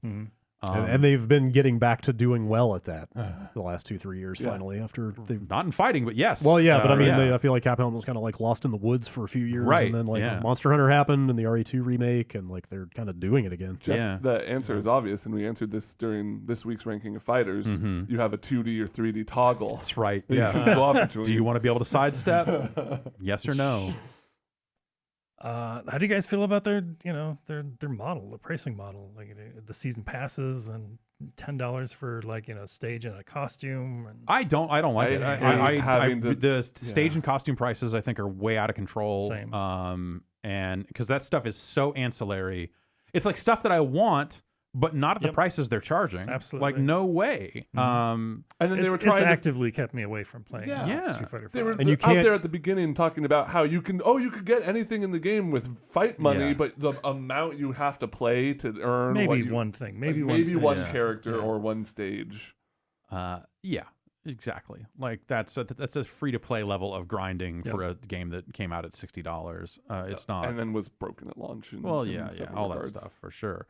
I think the season pass stuff for characters, I think that's a pretty well-worn territory at this point. Like, the pricing, I think, makes sense. What is it, 20 for each season? No, they were more. Well, what is the MK season pass was like 30 or 40 or wasn't it? Yeah. It's like $8 a character it came out to or something. Something like that. Like, that doesn't seem out of control, but at the same time, I think that there's room to wiggle in terms of. Well, it depends on, like, hey, can you reach a more massive audience by having a cheaper starter edition of the game? Almost like what Fighting Layer did. Okay. And they kind of backdoored it into it. Yeah, like you could have like, and this is how Dead or Alive kind of ended up in a backwards way of just like, hey, can you charge $60? Like if I go in there and pay you a full game's price worth of money, then give me the full game's price worth of stuff, but also there's an addition like the DOA Core Fighters that is just straight up free, that maybe you backdoor into it that way. And I think the transition path of going from Core Fighters to full, if you went their piecemeal route, the money doesn't work out in a way that makes sense anymore. But something that is a hybrid of that, but have the money actually work. I could see that. Yeah, I think that's you need to be able to get people in there playing it. Also, people that are not going to be great at these games always need more people to play against that are at their skill level. And when you make those games free to play or hyper easy for people to try, you're kind of making it more likely that people are going to be onboarding all the time. Yeah. And so you've always got fresh meat, more or less, and that's, I think, the problem with long-term fighting games is like if I go play Street Fighter V right now, it's people that the only people playing that game online anymore are people that have been playing it for a very long time, much longer than I have. The likelihood of me having like a good outcome, not necessarily winning or losing, but having fun, is significantly reduced from where it was at the launch of Street Fighter V. Totally. I mean, granted, there have been sales where they're practically giving that base game away. Yeah, you know, they've had lots of free weekends. And I bet that those are like really good times to play it because you do get that influx of kind of new blood. Yeah, exactly. But if you're making that game free and then throwing some deals on it on top of that, you've kind of dropped that barrier even further. And I think that can only help with the game's kind of long-term health as an online game. I will say anecdotally, a really good time to get into a fighting game if you have never done it is right after EVO, when everyone gets really hyped to like after watching it and they're like, oh man, I want to go re-download this game and then they get like that first week is so many people. I bet there's always a huge spike of up and then immediately, oh right, I'm bad at fighting games down. Right, probably. That's me. That's my arc. I wonder what Capcom will do with fighting games next. Like what their next move is. If it and when they do it, will it be the same faces doing it, or will there be new people? Yeah, division. Yeah, the Street Fighter League. Yeah. So that's almost external, right? That almost sounds like hey, we are washing our hands of this and now outsourcing it to an external team. We still care very much about it, but not internally. But I think they moved some people. I remember they put some key people in place from Capcom to like oversee it at least or something. Yeah. Like they have someone in charge of esports. Of course. There, yeah. But like, I'm thinking about it more in terms of like future development of fighting games. Right. Are we going to see Ono back out there, or is it time for like it's time it's probably time for fresh blood at Capcom when it comes to creating fighting games and making some of these decisions. It's maybe been time for that for a while, right? So I think you might be right. So I'm curious, like, because that's the thing. Somewhere laughing maniacally right now. If they come back out and have another game, and it's the same crew, same pitch, like same art style, same art, same. Like what type of credibility is that announcement going to have? Right at this point. So, there's loot boxes now. We're just getting into these things. They're great. We've heard they're awesome. Everyone's talking about them. You guys love to be surprised, right? Yeah. I wonder. That's their new mechanic. Is the surprise one. Next email is from Colton in San Jose. My girlfriend and I are considering going to California Extreme, and I asked her if she would ever own an arcade cabinet. Her not being as familiar with games and such as myself, asked the obvious question, well, how big of a cabinet is it? We then proceeded to have two very separate conversations. I eventually realized she was confused. She believed that she now believes that arcade cabinet is a dumb name, telling me, if you can't put anything in it, why is it called a cabinet? There's a TV in it. Despite explaining that it's because it opens up and how the form factor is, she refuses to change her opinion. So I put the question to you.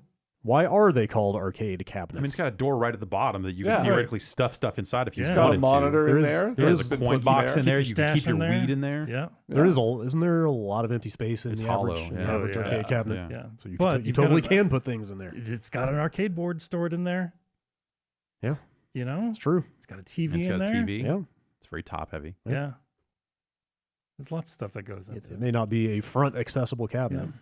I mean, didn't they used to call them like stereo cabinets, like like if you had a stereo in it, but like you couldn't put anything in there because there was already a stereo in there. Mm-hmm. I think cabinet back in the 70s and 80s when these terms were coined. Yes, a cabinet meant a different thing than it does now. I don't know for sure. I don't know. That's my cabinet. I think that is true. Let's see. Where's this person's email? Alex is who this person Hi, Alex. is. Last week, you guys talked about your experience watching demolition derbies, so I thought I'd share mine driving in one. Ooh. It's a pretty long email, but it's good. My family has a history of driving at our local county fair in Indiana, so for my 18th birthday, my parents bought me an old junker, and my dad and I spent the summer stripping it down and getting it ready for prime time. Cool. Mm-hmm. Nobody we knew had driven for the past several years, which will become important in a bit.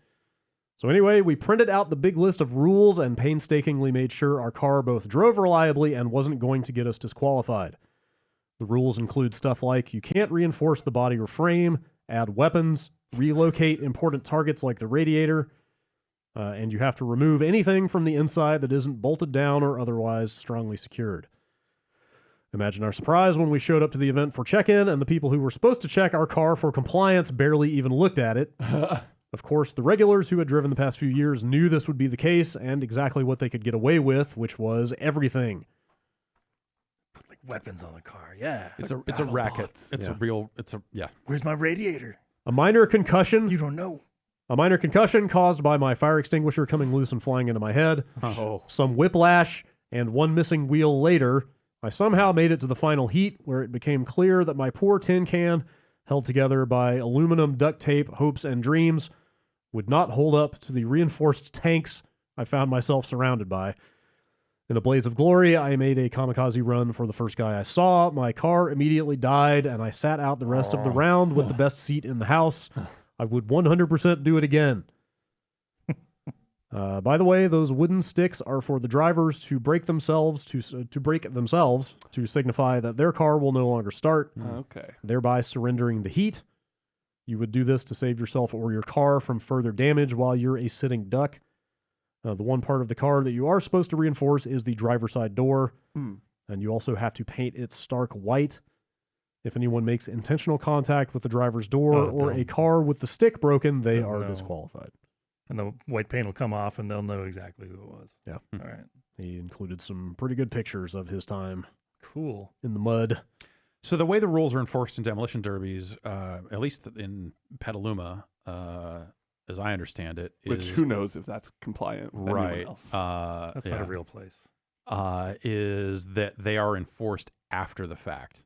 Like, yes, there is a loose inspection when you show up with your car. Mm-hmm. Oh, but if you win, but it becomes more of a. It's a good way for people to earn money after the fact. Is they win, and then a bunch of people challenge them and say he's got cement in his door, and then the judges go like, all right, you've been accused of cheating. We have to strip your fucking door apart and look for it, and then they don't find it, and then the challenge, there's a fee. If you challenge someone, you have to put up like I think $100 or something like that. Oh wow. And then if you pass the challenge, you get that $100. Ooh. So it was like a good way to earn dinner, some beer money after the fact, was to pass those challenges, which in reality meant that the people just had to get better at hiding the cement, and or they had to get better at like hiding their shit, Yeah. So yes, absolutely rampant fucking. Wow. Rules were made to be broken, man. That's derby life. Exactly. That's derby life. As a lifelong demolition derby fan, Do people tend to get seriously hurt in those things, or is it pretty well controlled? I was in one, and my neck hurt for about 2 weeks. It was totally worth it. It was fucking terrible, but it hurt. It would hurt. It was like a whiplash sort of thing. The other thing you run into, and I don't know, but like a lot of those drivers know each other super well and aren't really looking to hurt each other. Yeah. But if you are an outsider coming in who has not driven in some years, they're gonna be like, "Fuck that guy." I could see that, and completely take him out. Yeah, I could tell like the older dude, the 50-year veteran, was like kind of the key player, and they were like kind of playing around him and like doing a lot of team up attacks with him and stuff. And I could tell like, oh, they probably have known this dude forever and like respect him. Right, like they're not going to fuck each other up until it gets down to the end. And they've made that agreement ahead of time. And there's a lot of in my experience, there's a lot of bullshit like that. As with most thing, groups. You got to keep the graveyard dog strong. Exactly, definitely. Concrete in the doors, Jesus, that's insane. If you could adhere one weapon to your demolition derby car, what would it be? Buzzsaw, right? I don't know. Flipping thingy. That was always the battle bot. One of the battle bots. It was so anticlimactic because it's like the lamest weapon, but it's the most efficient. Hell yeah. I would want probably a really strong spear or set of spears that I could gun. Well, something that you can shoot into a radiator. whether that's sticking out of your car or something like that, but you want to get that radiator shot. And then you like pull a crank and you rip it out. Yeah, sure. Yeah. So, it shoots in, harpoons out with barbs, and then, like something that would pull out a radiator or make sure the radiator is leaking like a motherfucker. Yeah. So the thing they have equipped in every car in Fast and the Furious. A little yeah. spear that is strong enough Yeah. to hook into something. That would probably be Yeah, that'd probably get a good very good use. effective. I'm Yeah. trying to think, like, because like a buzzsaw, you could shred tires with it, and that would. You pop enough tires like that, it's hard to get around. Like that's mud, but you're going to be able to ride on the rims a little bit. Not for long. Not for well, it's I want a mortar. What would it shoot? Guns. A small cannonball. okay, yeah. Yeah, I think something that would take the radiator out would probably be the actually effective. That was definitely the thing the guy was calling out the most was radiator damage. And you could see because the steam would be pouring out or water would be just coming out the bottom. Just the pops of a tire popping so loud. Was there any fire? A dude had like fire tubes to shoot like fire out, but nobody like caught fire. Okay, yeah. Just a lot of smoke. I feel like there's always like you see a flash of fire just peeking out from under a hood for a minute, and everyone goes, "Oh shit!" And then you run out there and take care of it. But yeah. This email comes in from John, who he describes as aged 42 and a half.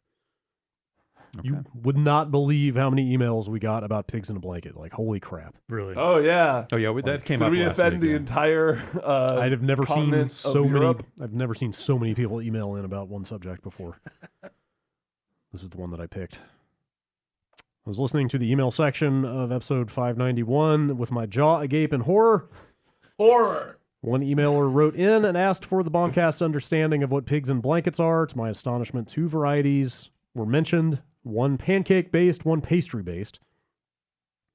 Neither of these varieties describe a true pig in a blanket, which, as we all know, is a sausage wrapped in bacon, roasted and served with turkey Christmas lunch. That's a pig wrapped in a pig. Or any given Sunday if you are from the north of the UK. That's a pig and a pig. Yeah. Yeah. You can't wrap a fucking sausage in a bacon. That's not a blanket. There was once a time where America could be counted on to butter up that bacon and bacon up that sausage, adding superfluous meat where no meat should rightfully be. What happened to you? What's up? Wait. Okay. Can you hit me with the description one more time? There was served with something. Oh, well, I think that's a little flourish. But a sausage wrapped in bacon, roasted and served with turkey Christmas lunch. What is that? What is What turkey? is turkey Christmas lunch? That's Christmas dinner on this. Like that's your leftovers? turkey. Christmas? No, that's your turkey dinner on Christmas Day. Well, first of But all, it's the we're a lunch. ham I think household. he's just saying it's Okay. it's something to be served with a big festive, Okay. decadent meal. Okay. All right. Is the idea. I feel like The vast majority of people who wrote in said it was a sausage wrapped in bacon. Vast majority. I mean, they're all from the UK. That's Because that's there were not a people who got blanket. mad. Yeah. No, a blanket implies warmth and pillowy comfort, Yeah. which a croissant and a pancake both. That's like having. Obtained. This is basically like having a blanket made out of human skin. Yes. Exactly. Is the analogy? Which is pretty warm, but Whoa. insulates heat well. Sorry. What? Oh. Inch over here now. in my That's experience. we made it better. That's what we did. We made it make did what sense. America Yeah. does Yeah, best. that's right. Took someone else's thing and made it better. Made it good. I'd take their pigs in a blanket and put it in a blanket. Yeah. Pigs in a pig in a blanket. Mhm. Yeah. All right. That sounds like the best of all worlds. I Exactly. could get into that. And then deep fry it. Sure. With Yeah. butter. Mm. Yeah. With a stick of butter. Yeah. Okay. The Let's just stick keep saying is it. butter. Yeah. Email from Lee. I just finished reading Console Wars while on holiday. I owned a Mega Drive when I was around 4 years old, but obviously wasn't old enough to remember the rise and fall of Sega in detail, so this read was really interesting to me. One part that really stood out was how close Sega of America came to partnering with Sony on the PlayStation. And then again, after Sega of Japan had blocked that partnership, getting the technology that eventually went into the Nintendo 64. I can't help but think how different the landscape would be now if either one of those alliances had come to fruition, which leads me to my question. From your experience being close to the world of video game development and being slightly older than me in the early 90s, were Japanese corporations really that stubborn? From this book and further Google research, it seems like they'd happily cut off their noses to spite their faces. Sega was literally their own worst enemy. Yeah. I mean, and I don't, and yes, still in some cases. Yeah. I had to look this up to make sure, because like the story of Sony approaching Nintendo about a video game system is well known. Yeah. But I had no idea that after that fell through, they then went to Sega, which is apparently what happened. That's what he's talking about here. That Sega could have been involved in the PlayStation, if not Nintendo. Yeah, it's pretty wild. Think about, there might have been like good Sonic games. Right? No, that's not. But think about it, like if that Let me was ask their you, main platform Did mascot, Sonic What get if it? Jumping Flash was Sonic? be worse. Did Sonic get any better once he was on disc? No, but that my Sonic my, CD is I mean, a I know great. Sonic CD is He had, okay. he had a good my opening. point is like if they like if Sega is behind this console, then they need to like have their mascot games be the best shit, and they're gonna have the resources poured in. So I'm imagining like Mario 64, but with Sonic and shit like that. Has anybody read Console Wars? I've always I meant can't read. to. No. I've meant to read that. Mm, I don't know what he's talking about there with the N64 technology that Sega almost got their hands on. There was like I another. don't know if that's the SGI stuff that I don't remember the specifics. I'm not super around that. I'm not familiar with that, but like the Saturn was like famously like the complete wrong thing to make.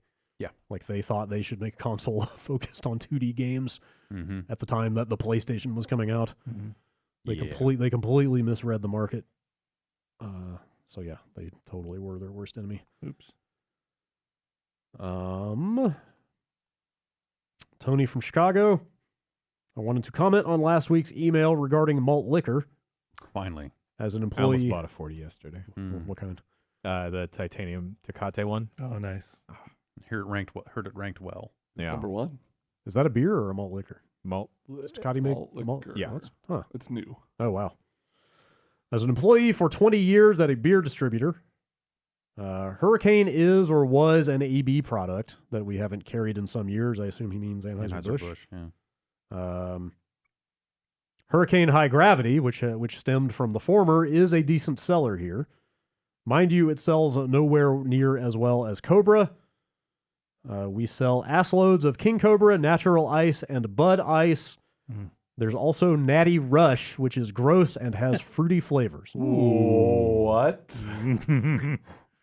I would be happy to respond with any other beer-related topics in the future. Natty Rush. Natty Rush. Whoa. Sounds like an energy drink. I'm gonna Google the phrase Natty Rush. I just start thinking of Jolly Ranchers for whatever reason. Oh. Like that type of fruity. The man. first match for Natty Rush is on a site called TotalFratMove.com. Oh, TFM. I may have known some people who've written. Oh, for it's that advertised. website. It's advertised as like Watermelon Smash, Hurricane Punch. So is this like St. Ides Special Brew, which I was don't like know. a fruity malt liquor? Because St. Ides Special Brew, That appears to be. I mean, you look at could the get a night packaging going. Is Those are very Jolly Rancher colors. Yeah, Are they? Yeah. Oh, that looks yeah. downright criminal. 8%, not bad. All right, okay. Ugh. Yikes! Gross. yeah. I'm in. My teeth hurt. Just so you know.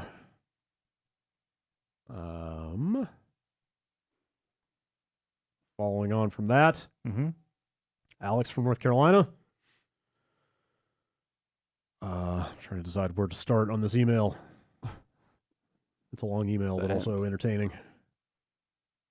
All right, I'll start here.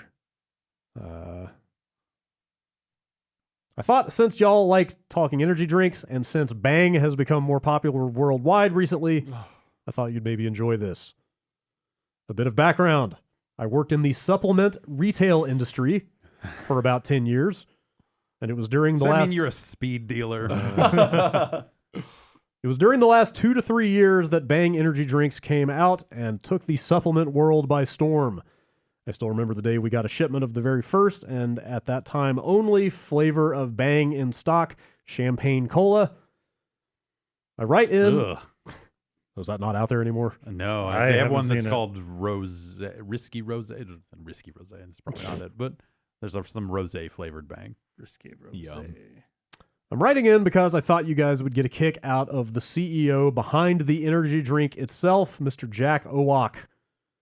The dude is a little insane, and it shows. I bet. His Instagram, Go ahead. his Instagram, bangenergy.ceo, is filled with videos of him talking into a microphone with a ton of Bang energy shots, drinks, and powders on the table, as well as what I can only assume is a green screen that has giant cans of the drink and logos everywhere.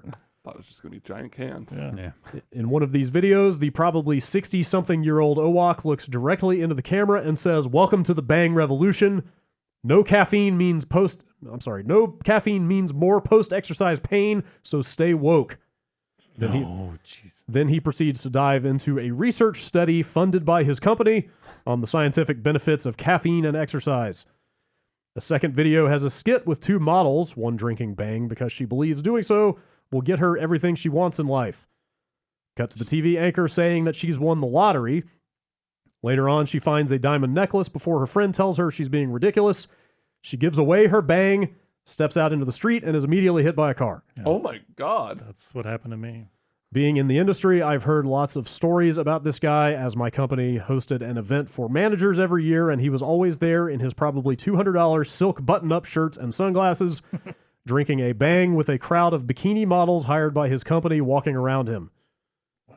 At one point, I heard he told one of the models that she wasn't showing enough cleavage and to find another top that would help show it off. Good. Yeah. Quality. There's more weird stuff that Sounds I've like heard. a solid dude. Yeah. There's more weird stuff that I've heard, but honestly, you can get a good sense of who this guy is from his social media presence alone, and I encourage you to do so for a few laughs. Jeff, Look- this guy kind of looks like a coked out Dave Meltzer. Okay. Amazing. All I'm saying is this man is the visionary who brought us super creatine, so I think we need to. Because this is the same company that made Redline, isn't it? Oh, is it? I believe so. Okay. I want to say That the would Bang make a can lot said, of like, sense. from the makers of the legendary Redline. It's like, fucking come on. The one time I did drink a Redline, I think I was gonna die. So Yeah, same. So Oh, wow. you know, And the one time I drank a Bang Energy, I thought I was going to die. Bang ain't shit. I'm not a fan. I don't know. I'm not a huge fan. No? Of Nope. Bang. No, it's Though too they much. have Especially they have too a much caffeine. yeah. I just thought it was important that people knew where their energy drinks and supplements are coming from. Yeah, that's good to know. Give me a good old fashioned rock star. You know, like a sane person. That's your old man's energy drink. Go fuck yourself. Oh. Bang. Yeah. Bang. Give me normal creatine. Sorry, I'm old fashioned. Fuck you, old man. This engine runs on CoQ10. Yeah, the rise of Bang has been strange. I don't know. It's just it got everywhere fast. Yeah, it really did. Which I guess he's saying Yeah, it's been around for 2 to 3 years, Yeah, but but so he it's not, he said it took the industry by storm. right. But it seems like something that was kicking around the supplement side of things, because Redline was always that weird thing of just like, oh, this comes from a supplement company. That's how you know it's fucked up. Yeah. It's got the real stuff in it. Yeah. Like civilians shouldn't be drinking Right, this. exactly. It's like I should be at least pretending to work out if I'm going to drink one of these. So congrats to them for finding like a marketing hook to make that fucking shit. Bang. I wonder where the line is with that stuff, and if someone will eventually say, hey, these things are actually legit unsafe. Well, they're banned in the UK, right? Who knows what Harris Forrest has to I say don't about know. things? Like, They're rapping is that guy? pigs and pigs Is he a reliable source? Because that's the only person I've heard that from. Oh, I saw it from somewhere. Okay. I believe guys they are found nuts. super creatine to be. Yeah, that was the hook, was that was maybe because creatine was like, there was a flavor of Sobe that had creatine in it for a while. So creatine in drinks sold at convenience stores and not workout places. Like that's not new. Super creatine. I don't know. Sobe's still kicking it. Yeah, it's still around. Yeah. Weird. Yeah. I mean, they still make Snapple too. Right, Snapple's timeless. Yeah, but like no one's. There was a time when Snapple was being talked about a great deal, and they had all their ad campaigns and all their Snapple's stuff. everywhere. It's because people got more conscious of the sugar in a Snapple. Yeah. and- What about Arizona? Yo, Still yeah. around Arizona's there. still, Yeah, yeah. I thought for a while that they were going away, like they went bankrupt or something like that. Huh. I heard that they were actually being pulled from shelves, and Did you guys see but they're still around. the thing that the Shack, I guess the Shack soda that was made by the same company as Arizona, the Shack soda sold so poorly that they just started emptying the cans, putting Arizona wrappers Oh, wow. around it, and filling them back up with Arizona. So you could some Arizonas you pull off the label and just see like a Surprise Wow. shack under there. It's like the golden ticket. I know, yeah. A little bonus Shaquille. All right, couple more quick emails. Daniel from Atlanta. Yeah. Did you see that Juggalo face paint can defeat facial recognition technology? Yes. Yes. Does Juggalo tech make it into Watch Dogs 3? Yes. Totally. There you have it. All right. Daniel from Los Angeles. Last email. Choose for the last time. Splatoon 2 has its final Splatfest scheduled for this weekend. Oh, final? So for the last time, choose your team. Team Order or Team Chaos? I don't think Team Chaos would care what the outcome of that would be. Yeah. I'm just saying. You're probably right. No, because the one thing Team Chaos doesn't like is order. They just know they need to defeat Order. True Team Chaos is not organized enough to know what a Splatoon 2 is. Right. Who sit down in front of a TV?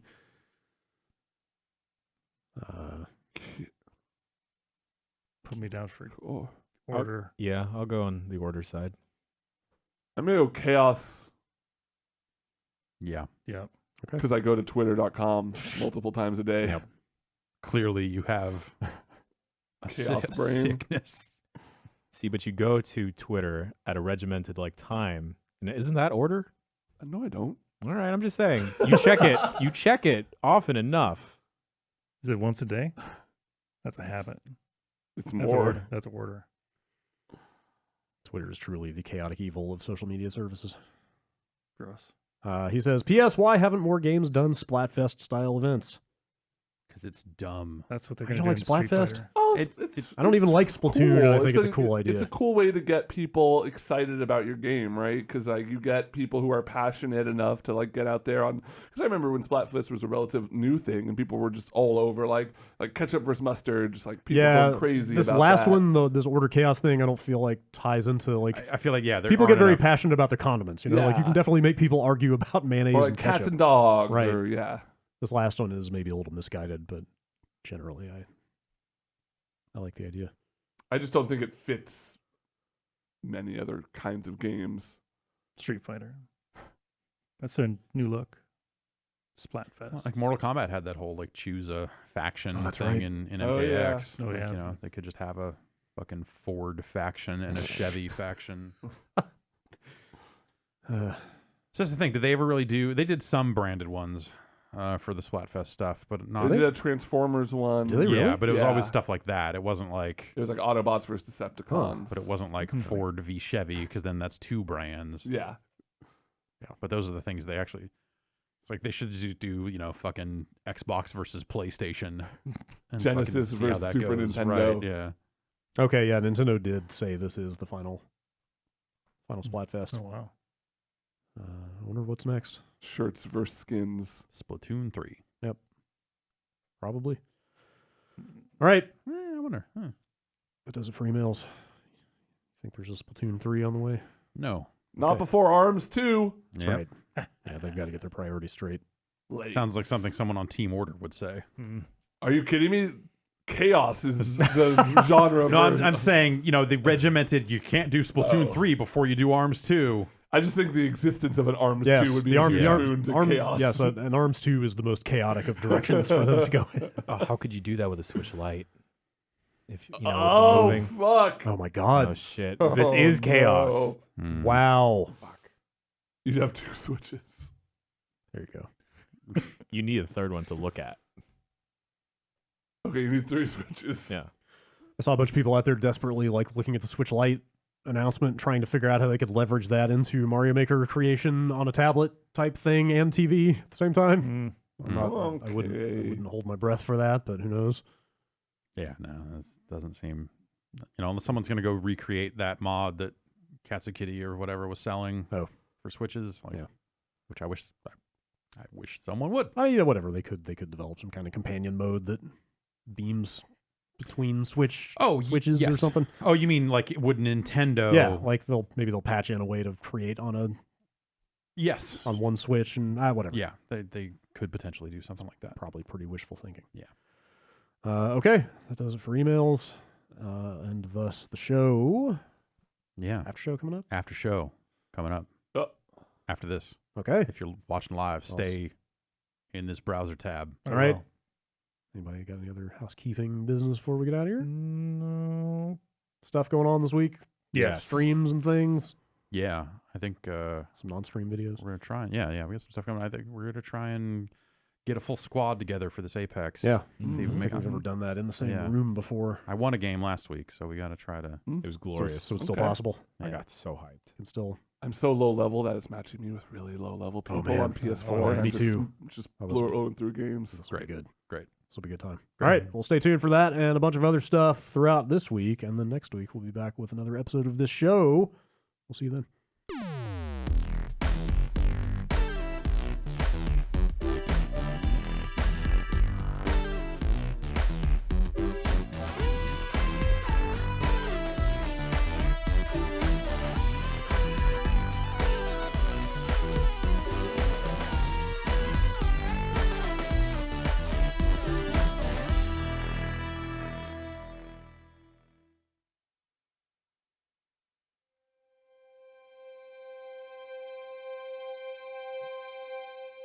Support for today's show comes to you in part from new Starbucks Triple Shot Energy. Starbucks Triple Shot Energy has 225 milligrams of caffeine from Starbucks coffee, a hint of flavor, and it's enhanced with guarana, B vitamins, and ginseng for the energy to do what matters to you.